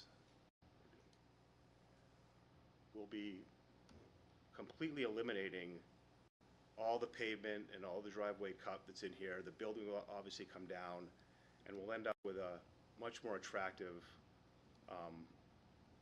looking site. And what we're trying to work with, and what Craig's team is working on, is coming up with a plan. So we have a green space out here with some hardscape and some landscaping mixed in. We'll obviously be rebuilding a sidewalk that's detached from the street, setback from the street. We'll have a pedestrian access down into the building back here, which would really just enhance the look, obviously much greater than what's up there now, but try to come up with something here that keeps, in the spirit of the master plan, with walkability, with providing screening from the parking if it's going to be in front of the building, and just really make best use of the site out there. So we're willing to work on this. I think if we get through the zoning board, we'll obviously be advancing to the planning board, working with them on how to enhance these buffers, both the 30 feet on the sides, as well as the landscape and hardscape strip in the front. But there really is an opportunity here to take down the existing building, get rid of all the pavement up there in the front, and make something that's much nicer, much more attractive, and adds 22 units in a really nice building in the back of the site, with the amenity of the rail trail. These are just some of the other things we submitted. This right here is a perspective of the same street view we were just looking at, but with all the parking gone, with the sidewalk in there, with some green space, and some more, hardscape screening maybe of the parking area. And this is just a different look at the building and the floor plan, the conceptual floor plans that we're looking at right now, which we submitted as part of the application. I've probably been 10 minutes, so I'm going to stop right there and see if either of you have anything to add, or we can take questions before we move forward. I guess I would add to that we were trying to approach this more as a park-like, building site, because our adjacent neighbors there are the Cumberland Farms, which have a parking lot right up to the street, the Tire Warehouse, which has a parking lot right up to the street, and we wanted to push this back, to kind of set it back and then create a screening. So the idea behind the ordinance, as we understand it, is that you create the scale of a street. So you're pushing back buildings to a set line, just like you can see on the right side of the screen, which would be Cumberland Farms. That is creating a line of a setback from the street. That's, again, what our buffer, our setback is to the front, and our screening would provide that exact same idea, not only with some hard walls, but also with softening it with some trees. It gives us an opportunity to soften the site. And the parking lot doesn't become parking lot, it becomes more park-like. And we carried that theme through the back of the property too. As we go back to the rail trail, we have a dog park, we have a location for tenants to have a garden space. So, that whole approach in trying to make this a walkable site for the tenants, a walkable street for anybody who else lives on Fisherville Road. Sorry, I need to add another thing if I can have another minute. Sure. We have three variances. I mentioned two variances. We actually have three variances. We're doing all right for time. Okay, Go ahead. thank you. Let us know what you think we need to know. We also have asked for variance for loading. We're required to have one loading space out here. So when we look at that, we're trying to decide how necessary that is and if we can live without it. We had originally had it. We have site circulation that obviously comes in. You come in either way, but I envision people coming in this way and going out that way. We have ample parking, and we're thinking if there's a loading area needed here, it's going to be right over on this section of the drive. We were thinking we could put a loading space over here. It's just going to be more pavement and more impact into the buffer, which would have just required a further variance into the buffer. But our thought was we could probably just utilize this drive if anyone needed to park here, even though it technically would be blocking these 3 parking spaces. There is another way in and out. Everyone else can get in and out over here. And the reality, if you don't need those 3 parking spaces, we have 3 more than we need. So if the board were to disagree with us and say we think you should have a designated loading spot, we probably would just take out these parking spaces and designate that as a loading zone. But our thought was those 3 additional spaces for guest parking are more valuable on this site than a designated loading zone. So we feel that with this circular drive, there is suitable area for the times that people are going to need to pull off to the side, whether they're moving in or out. There's going to be area over here without a designated space for that to happen, without really disrupting the site circulation, which is the purpose of having that loading zone is so you don't disrupt that site circulation. So we are asking for that variance. It's not as critical as the other 2 for the project, but we do think it enhances the project by allowing a few additional parking spaces without further encroaching into the buffer. So what's the current zoning on that lot? It's general commercial. General commercial? So that allows for apartment? Allows It does. family, Okay. And you said the 22 is within those requirements? Yeah, it's for a multifamily building like this, it's 12 units per acre. So we're 1.85 acres, which gets us a little over 22 units. Okay. And then just for my orientation, you are technically 75 feet back from the other residential area. Is that correct? The building? Yeah, we're trying to keep this the building yep, itself. 75 feet from that property, yeah. And keep, yep.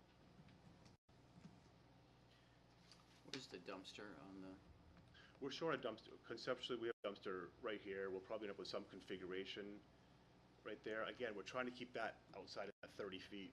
Yep. Also, we'd contemplated putting it over here.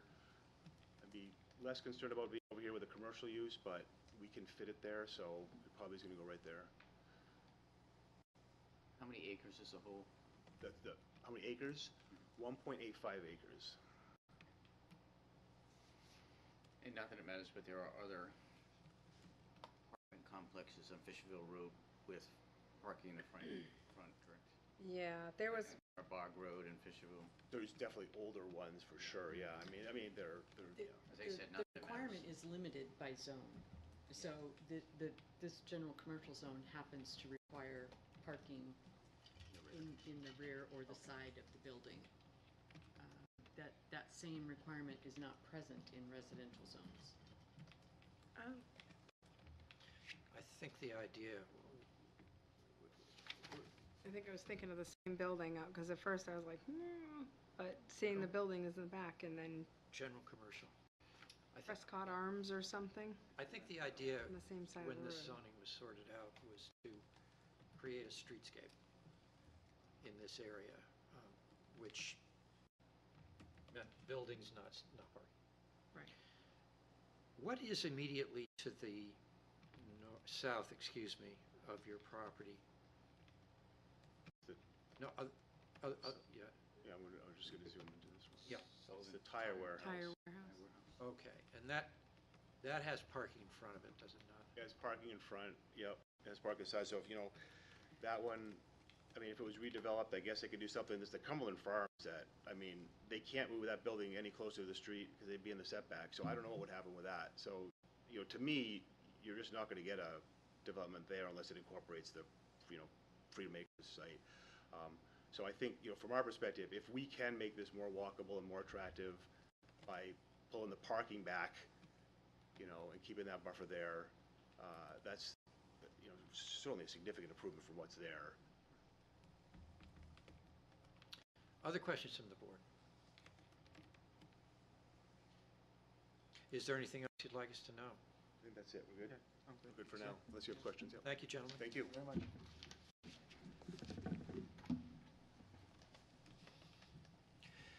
Is there anyone who would like to be heard in favor of this appeal? Is there anyone who'd like to be heard in opposition to it? Any comments from code enforcement? We'll declare the public testimony portion of the hearing closed. We have two requests on the same property. Three, excuse me. Thank you for keeping me honest, Brenda. You got it. One is for parking in the front yard setback. Another is for a relief from a need for a loading space.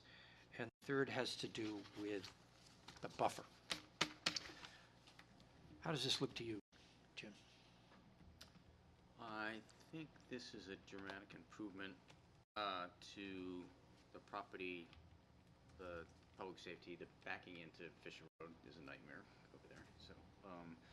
So, I think they've done a really good job of working with a tight piece of property to come up with a way to make it attractive and workable. It'll be important that as this moves through, for me, as this moves through planning and things like that, that attractiveness of the parking lot be maintained. So you know, it's a significant improvement. I think there's something unique with regard to the property in that, in order to respect the neighbors and the buffers, moving the building into the back of the property does a good job of addressing that issue. Yeah, I agree with everything Jim just said. I was a little concerned at first, but they are meeting the 75 feet to the building when it comes to the side that is the residential. And I think there's no way you could put it towards the road. I mean, we've got a couple condo developments, though, when you think about it, they are 3-story.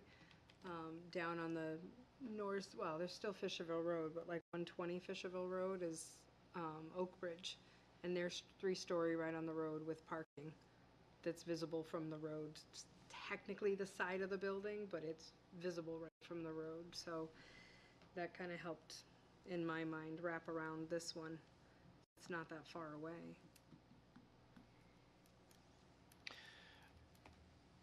I'm inclined to agree with my colleagues.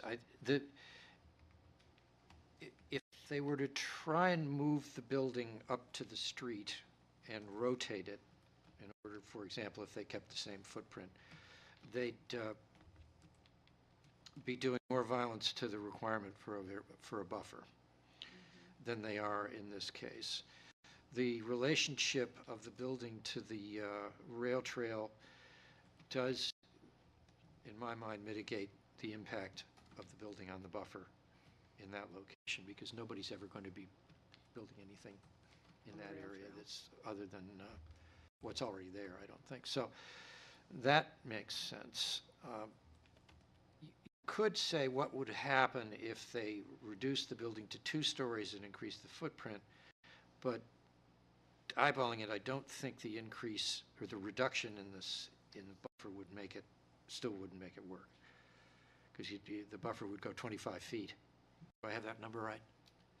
50 for 2-story, I think. So it's 75 for 3, so it would shrink by 25 feet. So you'd get a total of 50 feet across the entire width of it if you thought of it as a rectangle. It's really not a rectangle, it's a trapezoid. So I think they're stuck without variances, and it seems certainly to be a reasonable use.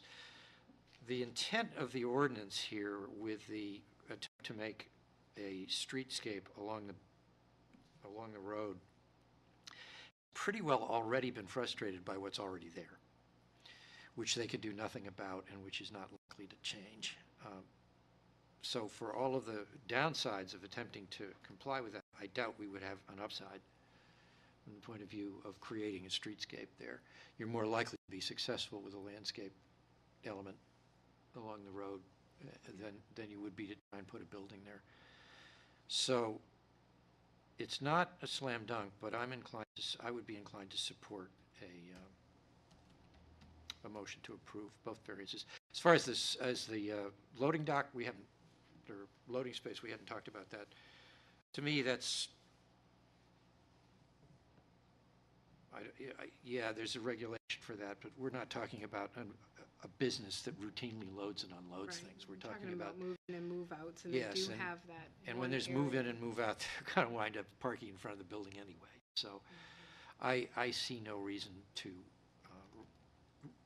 reduce the number of parking spaces by 3 for that. If they find that life is unlivable without a loading space, they could always put one in. So that's my somewhat unorthodox view of it. Anyone care to make a motion? It's Laura in my head screaming hardship. Well, the hardship is the configuration of the lot. Yeah. To some extent, the ordinance puts them at cross purposes with themselves because they're allowed to have that many units. Then how do you put that many units on that lot? That space. And the reason that it's difficult partly is the configuration of the lot, the trapezoidal shape of the lot. The intent of the buffer was to protect, I think, residential neighbors of who are protected in this configuration. So I think it does create a hardship, and I think they've gone a long way to mitigating whatever the impacts of the zoning violation. So speaking as an avatar for Laura, that's how I'd look at it. Thank you, that helped. Did it? I'm glad. Yeah.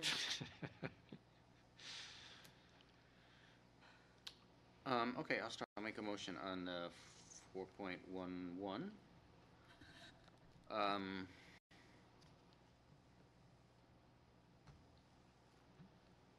move to grant the variance from section 28.7-7G3 parking to be located to the side or rear of the building to allow for off-street parking to be located in front of the building where off-street parking is not otherwise allowed in the general commercial district at 43 Fisherville Road, because all the criteria under RSA 674-33 have been met based upon the record before us, and to adopt the applicant's proposed findings as the board's findings of fact. Second? Moved and seconded. Any discussion? All in favor, please say aye. Aye. Aye. Anyone opposed? It was unanimous, and that moves us to 4.12. I move to grant the variance from section 28-4-5, perimeter buffer, am I on the right one?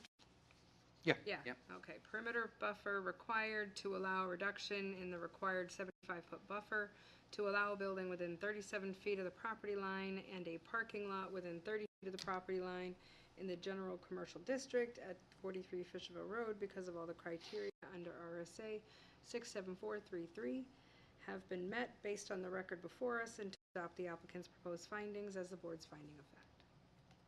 I'll second. Moved and seconded. Any discussion? All in favor, please say aye.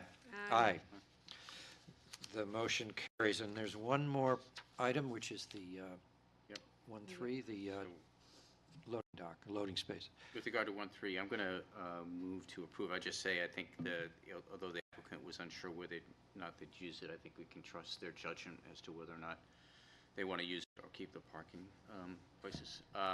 So with regard to 4.13, I move to grant the variance from section 28.7.13A, table of off-street loading requirements, to allow no off-street loading spaces where one space is otherwise required in the general commercial district at 43 Fisherville Road, because all the criteria under RSA 674-33 have been met based upon the record before us, and to adopt the applicant's proposed findings as the board's findings of fact.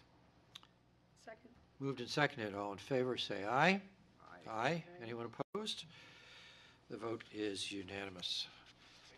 You're welcome. You're all set. That brings us to yet another two-item case. This is 4.14 and 4.15. We will hear together. New Hampshire Troopers Association and Jade Garrett request approval for a variance from Section 2824JD, Table of Principal Uses, Services, Personal and Business, to allow a skincare salon where one is not otherwise allowed at tax map lot 6414Z3, addressed as 109 North State Street, Suite 9, in the Civic Performance District.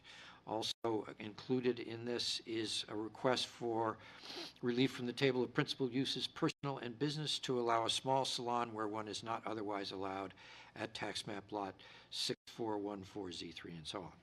And let's see, what's the difference between the two? Okay, well, the difference between the two is they're two different addresses. So they're two different businesses in two different locations in the building. Oh. One's in Suite 9 and one's in Suite 6.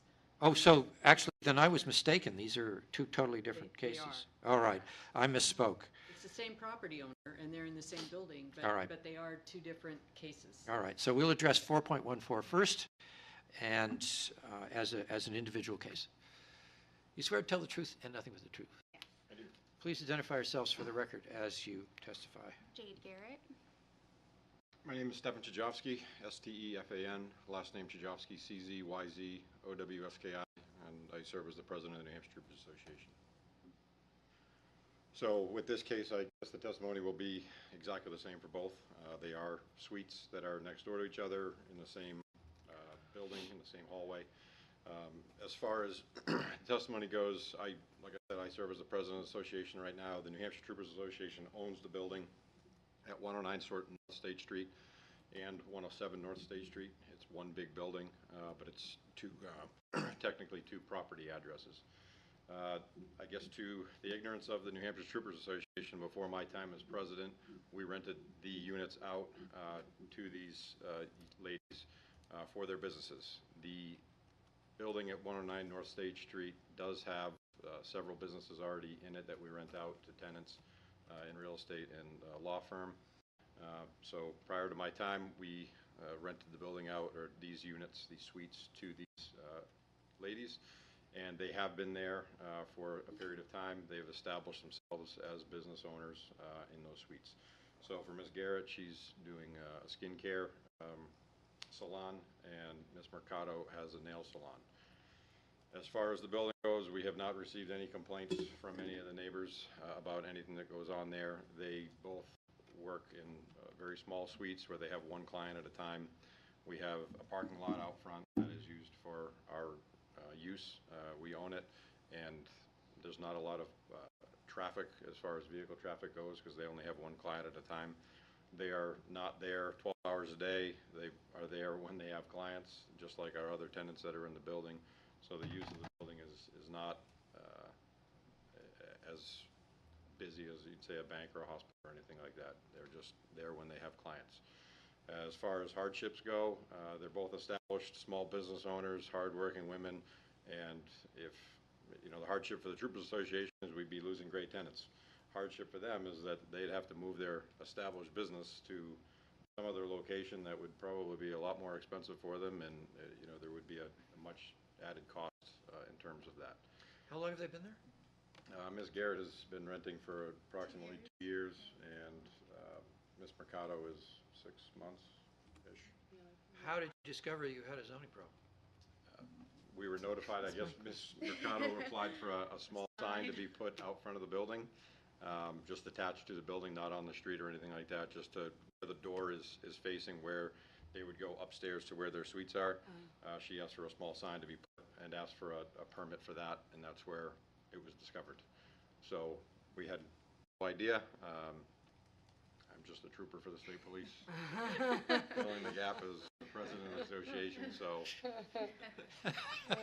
Are you allowed to be there? Go ahead. Are you allowed to be there? Yeah, I think so. All right. So, Go ahead. so is it just these types of services aren't weren't technically allowed in that zone, or? They're not allowed at all.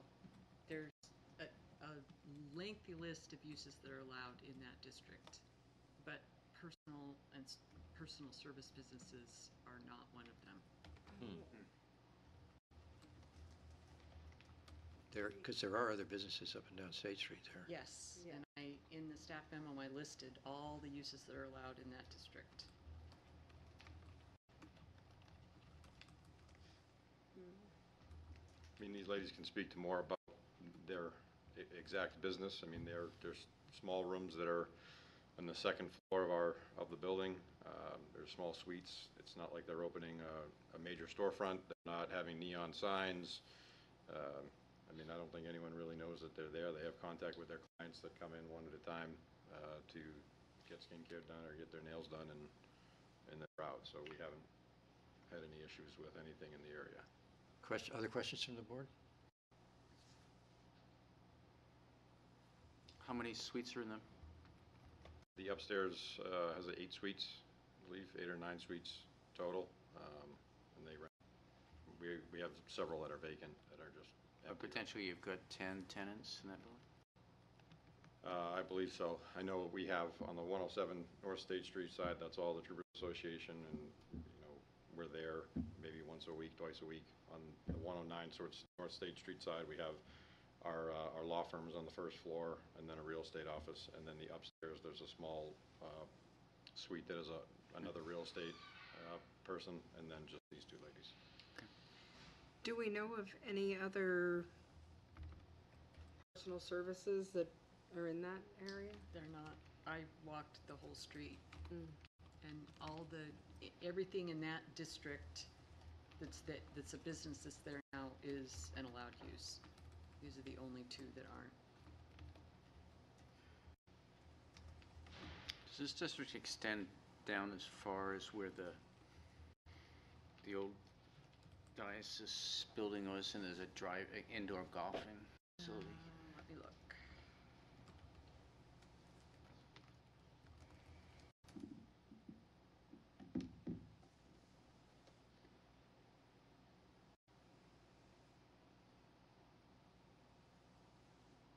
Top of my head, I think it does.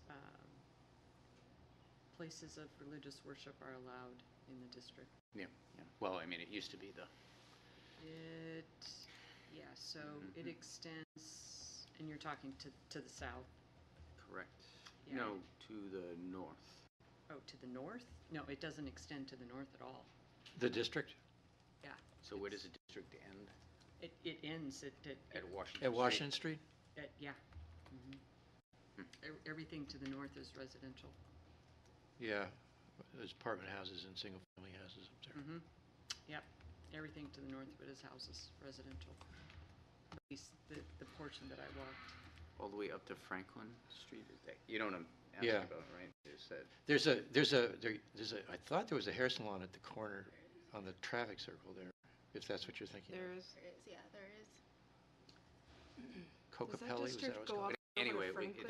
that's a different So, district, and this I mean, is this yeah, is there's- south of Yeah, Washington The Street. districts change so it ranges from RD to RN to then IS, to more IS. The traffic circle, it has all sorts of different districts, including commercial and UT. So, I mean, you really On the can't- circle? And Really? Franklin Street, yeah, there's all kinds of stuff going on there. Which is like a few 100 yards or 100 Yeah. yards from where our building is. Yeah. So it's Oh, well, yeah. This building on the corner that's the end of that district. Everything north of that, and Would be more actually commercial. everything west and east is not that So it's district. kind of in a It's just corner south. of the district. Yep. Yeah, So, everything south is in the CBP. so it's right on the edge of the district. Do the districts that are, the zoning that's surrounding it, that's outside of that spot, would those have allowed for nail or skin care? The RD, no. So it's immediately surrounded to the north, east, and west is RD, Okay. downtown residential. And I don't believe that allows, but let me check. It's your so-called personal services. Yep.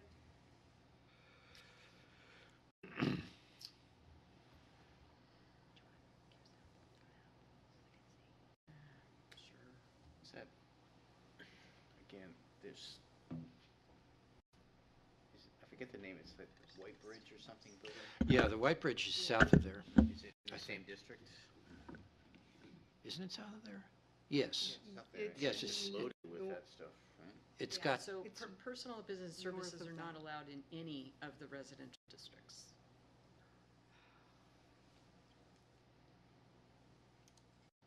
I don't know what's in the White Bridge now, but I know there's, There's attorneys. it's right and across from Court Street. yes, There's a bunch of different chiropractor. buildings. Is there? Yeah, But they're a different district, apparently. and they're probably considered medical. yeah, I'm sorry, Mary, I'm just Which confused. one about are you this. talking about? The White Bridge building, I think it's 110 North State Street or 119 North State Street. Right across from Court, as you come up.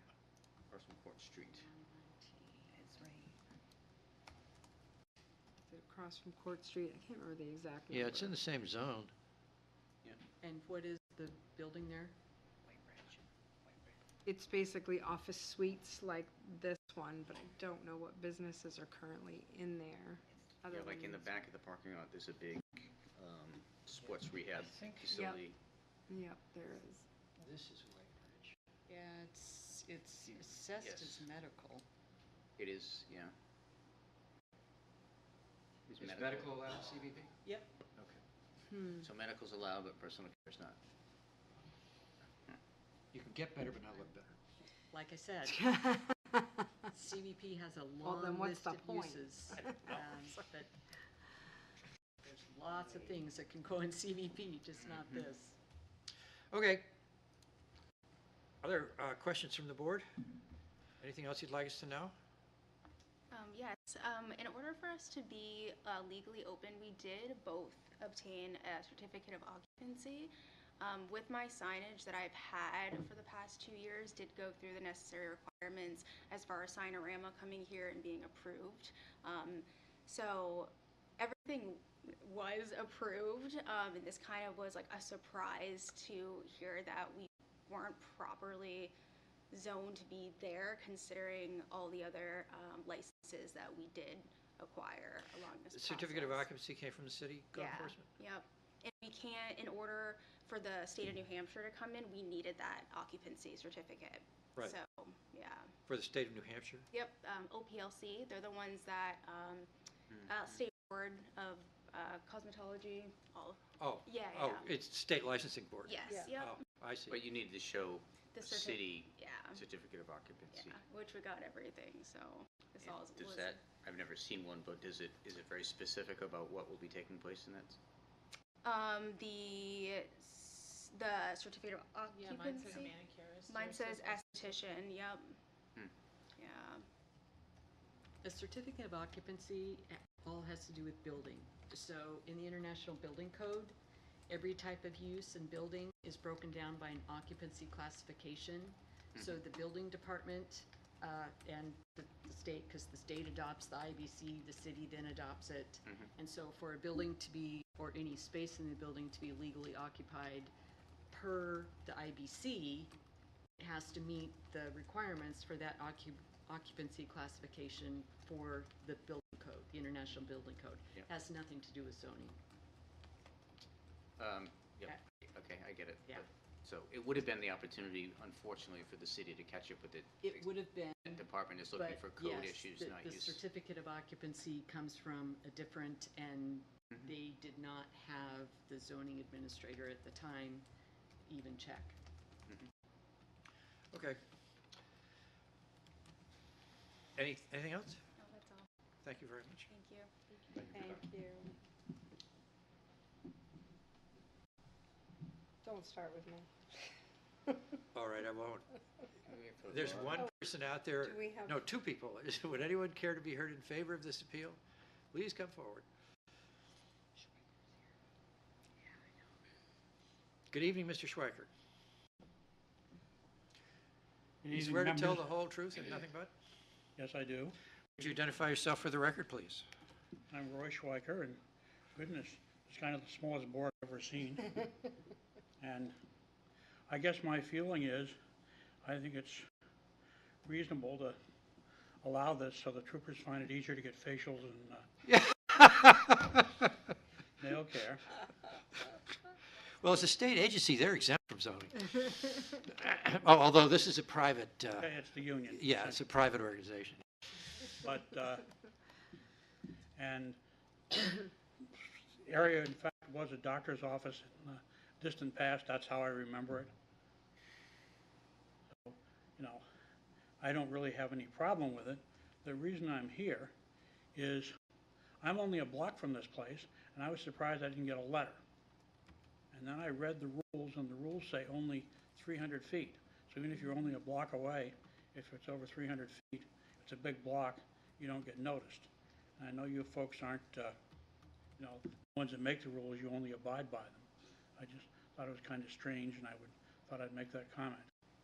So, thank you. Duly noted. Thanks. Any questions? Thank you. Is there anyone else who'd like to be heard in favor or in opposition? Comments from code enforcement?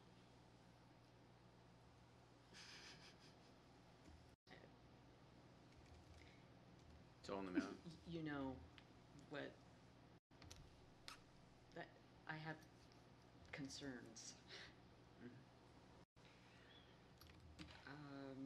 And you already know what they are. If we open it up for one, open it up for What is the all. hardship of the property? Yeah, That's specific to the property. yeah. I struggled to, if you can come up with one, Why do you great. think I was asking about everything around it? Yeah. That's why I went and walked it, and that's why I looked at all the uses and all the uses surrounding it. And my concern is, just what you said, what is to prevent anyone else from doing the same thing and then coming back and saying, Oh, I can that's my almost, concern. almost guarantee you there are other businesses that didn't know, because they're tenant renting small spaces that didn't know they weren't supposed to be in one of those buildings, because I can kind of guess one that I don't think is there anymore, but used to be. That's the thing. I'm sure I think you're it's right. a fluke that this has even come before us, and otherwise people would just be 2 years in. And it's very unfortunate because they were following the rules by getting their sign permit. Right. And what strikes me Well, as... let's distinguish between discussion and input from City Hall. We good on code? With that, we'll declare the hearing closed. And Brenda, what were you going to say? So, I guess what I'm struggling with is some of these services are, while not medical, they still require certain licensing. Like, I feel like there's just this gray area that I want to say yes, but I'm struggling because the whole area could come back to us. Because if we approve that one, why wouldn't we approve the others if we're struggling with the hardship for the property?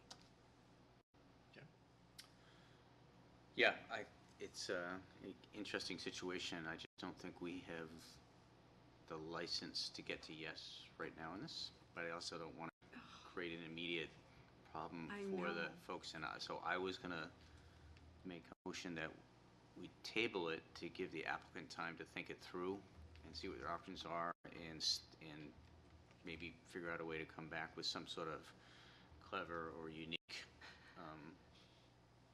view about what they're doing relative to the ordinance. I think I'm willing to give them some more time to try to help us get to yes. So, but I don't want to. I totally. It's just not allowed in the zone in as much as I think it's these things break my heart because there's no harm being done here. And I don't doubt for a minute that everybody is telling us the truth about whether they understood or didn't understand what the rules were, and they were attempting to abide by them, and that's how they got into trouble to begin with. On the other hand, if we simply say, well, it doesn't comply with the requirements for a variance, but it's what we want to do, then we pretty much forfeit our legitimacy. I don't think we can do that. Giving them more time doesn't strike me as being helpful. I think giving him more, again, I don't want to act on behalf of the applicant or anything else, but there may be some view of their activity as meeting a definition of medical somewhere because of the nature of their licensure from the state or something like that. So So I think in that instance, it's the CVP district, the way these categories were separated way back when, right, that determined that these things were not considered any type of, I mean, you're allowed to have entertainment and recreation services.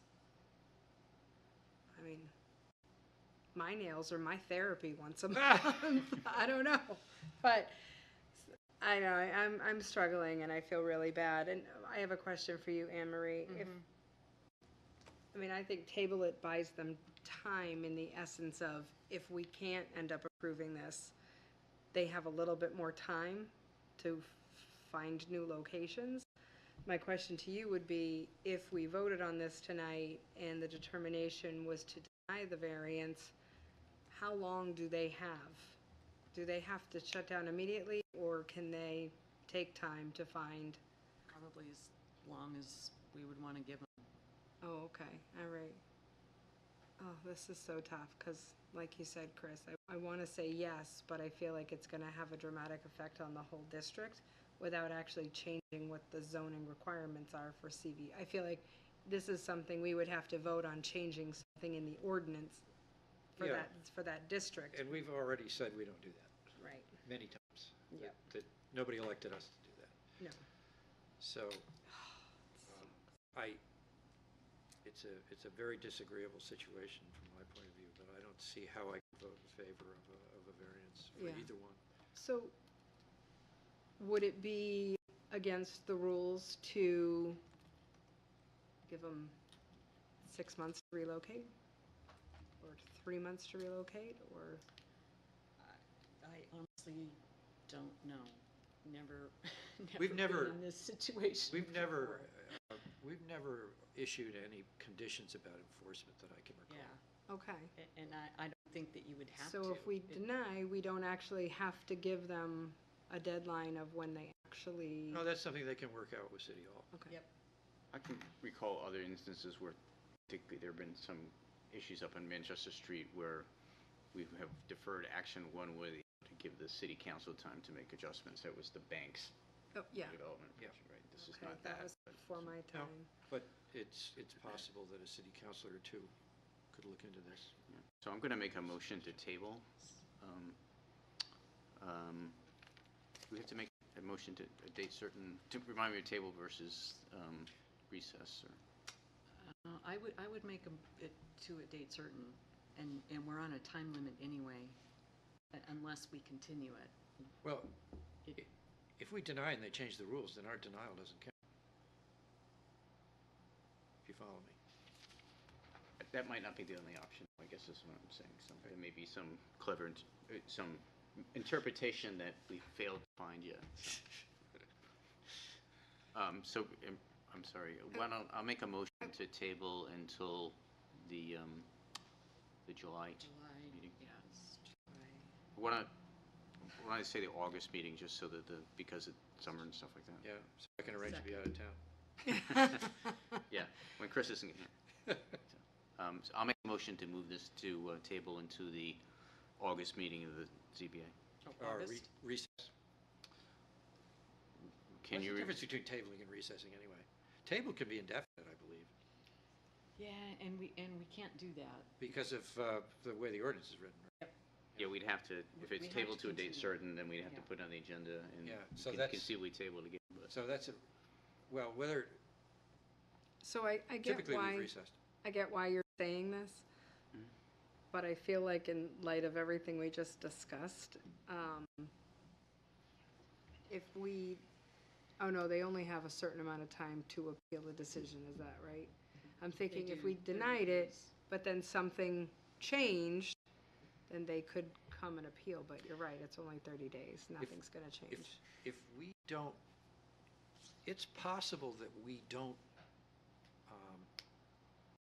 come to a decision. Because if you require 3 people to vote on a motion, and the motion is made and 3 people don't vote on it, then it Then fails. That is correct. Right, things need to be unanimous tonight. So if we don't have any motion that gets unanimous consent tonight, we simply don't act. I'm not sure what the legal implications of that are. I believe that it automatically goes to July. I'd have to check with Danielle, which, I mean, I Well- can do tomorrow. It's sounding like we might be in that situation. So what I'm wondering is if it wouldn't make sense to recess so that we can consult with, on the other hand, if we take it up from recess and we have a 5-member board, that question's gone. Correct. So that really doesn't solve any problems. And I think we know where it's gonna go. Yeah. Well, I'm trying to give the applicant time to Yeah, I come up know. with a plan B. I'd support, for the sake of convenience of the applicant, I'd support a motion to recess for 2 months. To August. So to the August meeting? That's, I'd support it. So far, that motion has not been made. No, I did make that motion. Oh, okay. Will you second, Brenda? I will second that motion. Okay, it's been moved and seconded to recess the case for 2 months in the fond belief that denial will take place over, or precedence over reality. We don't have to make a decision we don't want to make. That's what it's coming down to. I don't think we need to burden the record with that. No, I suppose not. I suppose not. This is a tough. Did we this- vote? No, we haven't voted yet. Strike that bit about the wise remark about making a decision we don't want to make. Imprudent comments from the chair considered off limits. All in favor? All right. Aye. Anyone opposed? The vote is unanimous. We'll recess until August. But it seems to me true that as things stand, the board finds it difficult to say yes, or we would have said yes. That's fair.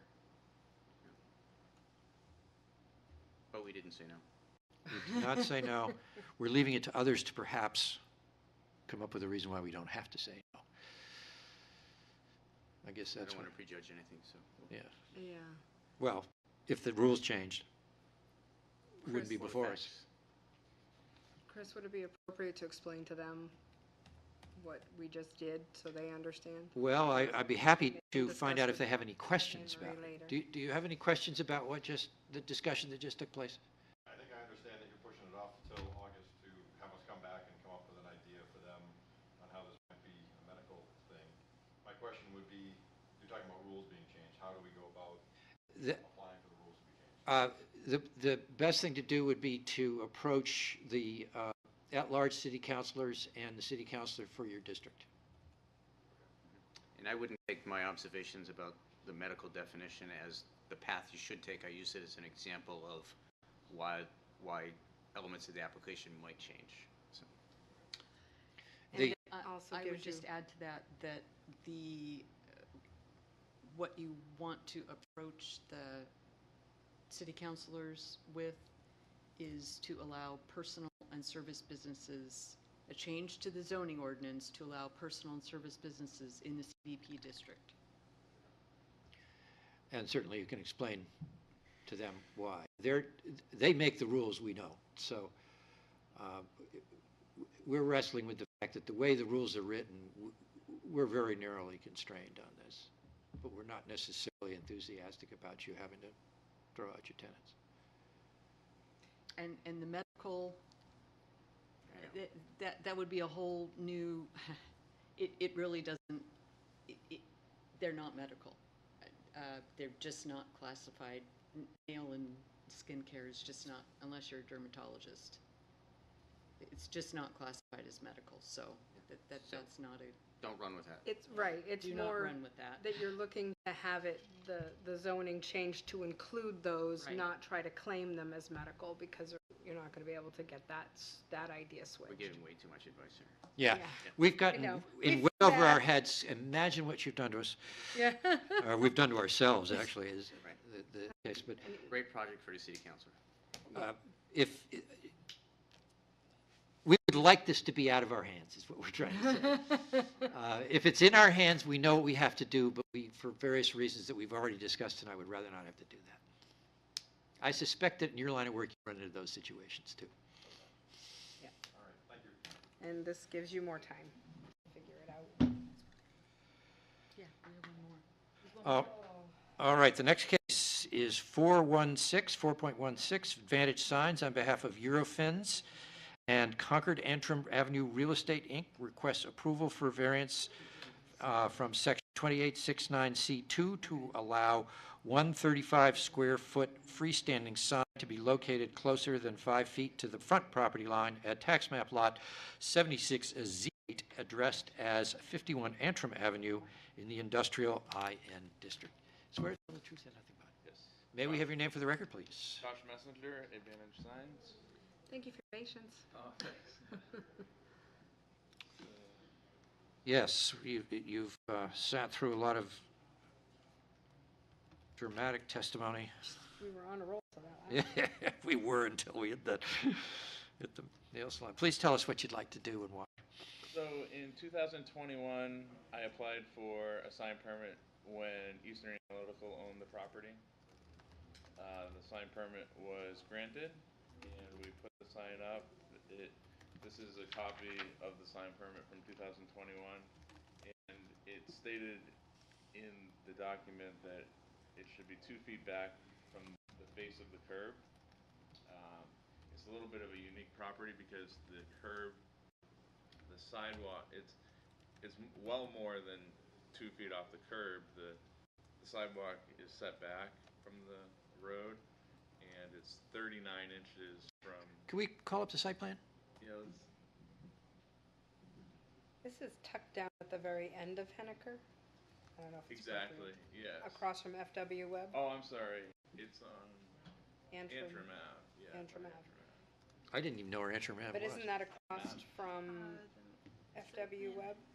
Is that Application. am I in the right spot? So it's just, Okay.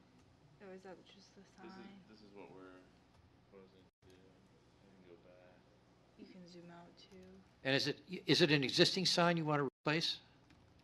Yeah, so there, And go ahead, you can scroll down and then it will have both. There you go. So, correct, Eastern Analytical was the company that owned the property in 2021. It was recently sold to a national company called Eurofins. When we went to apply for the sign permit, that's when we were told that we were out of compliance, that it was within the 5-foot setback. And we thought that was interesting because we had the sign permit and it said that to place the sign 2 feet from the curb, and the property line, as you can see, is quite a bit off the road. And if there's any pictures, Do you have any photos of the site? Is that what you're looking for? There is one in the system map. I have some on my phone, I believe. Even You're clear at the Street bottom. view. Oh, Yep. you're clear at the bottom. Keep Oh, going. yeah, sorry. Yeah. Oh, wow. Second to last. There we go. Yeah, if they hit the map button, Oh, here we go. and then if you zoom in, it looks like there's land on that first one. When I zoom in, it looks like there's land on the side of the street that's not even of this property. Yeah, so it's quite far off the road. It's So it's Antrim Avenue we're on, right? Yeah. yes. And this, And the sign is right here. See it. and how long has it been there? since 21. Okay. I don't know how, yeah, so obviously this road was developed in like 2012 or 15 maybe, and this building was built in 2021. So one of the hardships of trying to move this sign is obviously that it's already existing, but there's underground utilities that are there, and that it would require heavy equipment to move the sign. And this was a problem for the new owner that just wants to update the face of the sign to the Eurofins, which you just previously saw. So the frame itself is already existing, and there you're just replacing the panels? Exactly, just the face, yeah. Oh, that's, The ordinance requires that it all be compliant, even if Yeah. all you're doing is refacing. yeah, So but it gets Brian me to caught yes it. faster. And in what way were we naughty? We're within the setback? Yeah. Yeah, a couple of Yeah. feet within the setback. I think it was like, from my measurements, I think it was 21 inches. Yeah, We violated it by 21 inches? Or you did? yeah, Okay. but we did have the permit, and No, I understand. so, yeah. What happened? So it was approved already before, Was that approved by ZBA? Yeah, it went through planning, it went through design review, it went through planning, and then it was, But it didn't go to No, ZBA? ZBA did not Okay. approve Oh, a no, yeah, variance Okay. for the setback. But it was built outside of what was It was approved? built, Yeah. yes, So no variance was ever requested? correct. correct, yeah. Nobody Okay. noticed that they needed It one? was, it was signed off on. Right. Okay. It didn't by need the one if it city. was 5 feet off of the setback, but it's only 2 feet. Okay. Got it. gotcha. Okay. Tell us about the real problems with visibility that you might have if you had to move the sign back 21 inches. So, that's a very good point. I thought it might be. There's obviously, right here is the sign, there's a parking space right here which would impede snow removal, and to the right here is a tree that is getting bigger, and it would just set it off the road that it would not be visible, and it really isn't what the owner, it would almost be in the parking spot, or in line with the parking spaces, which wouldn't make sense for the building.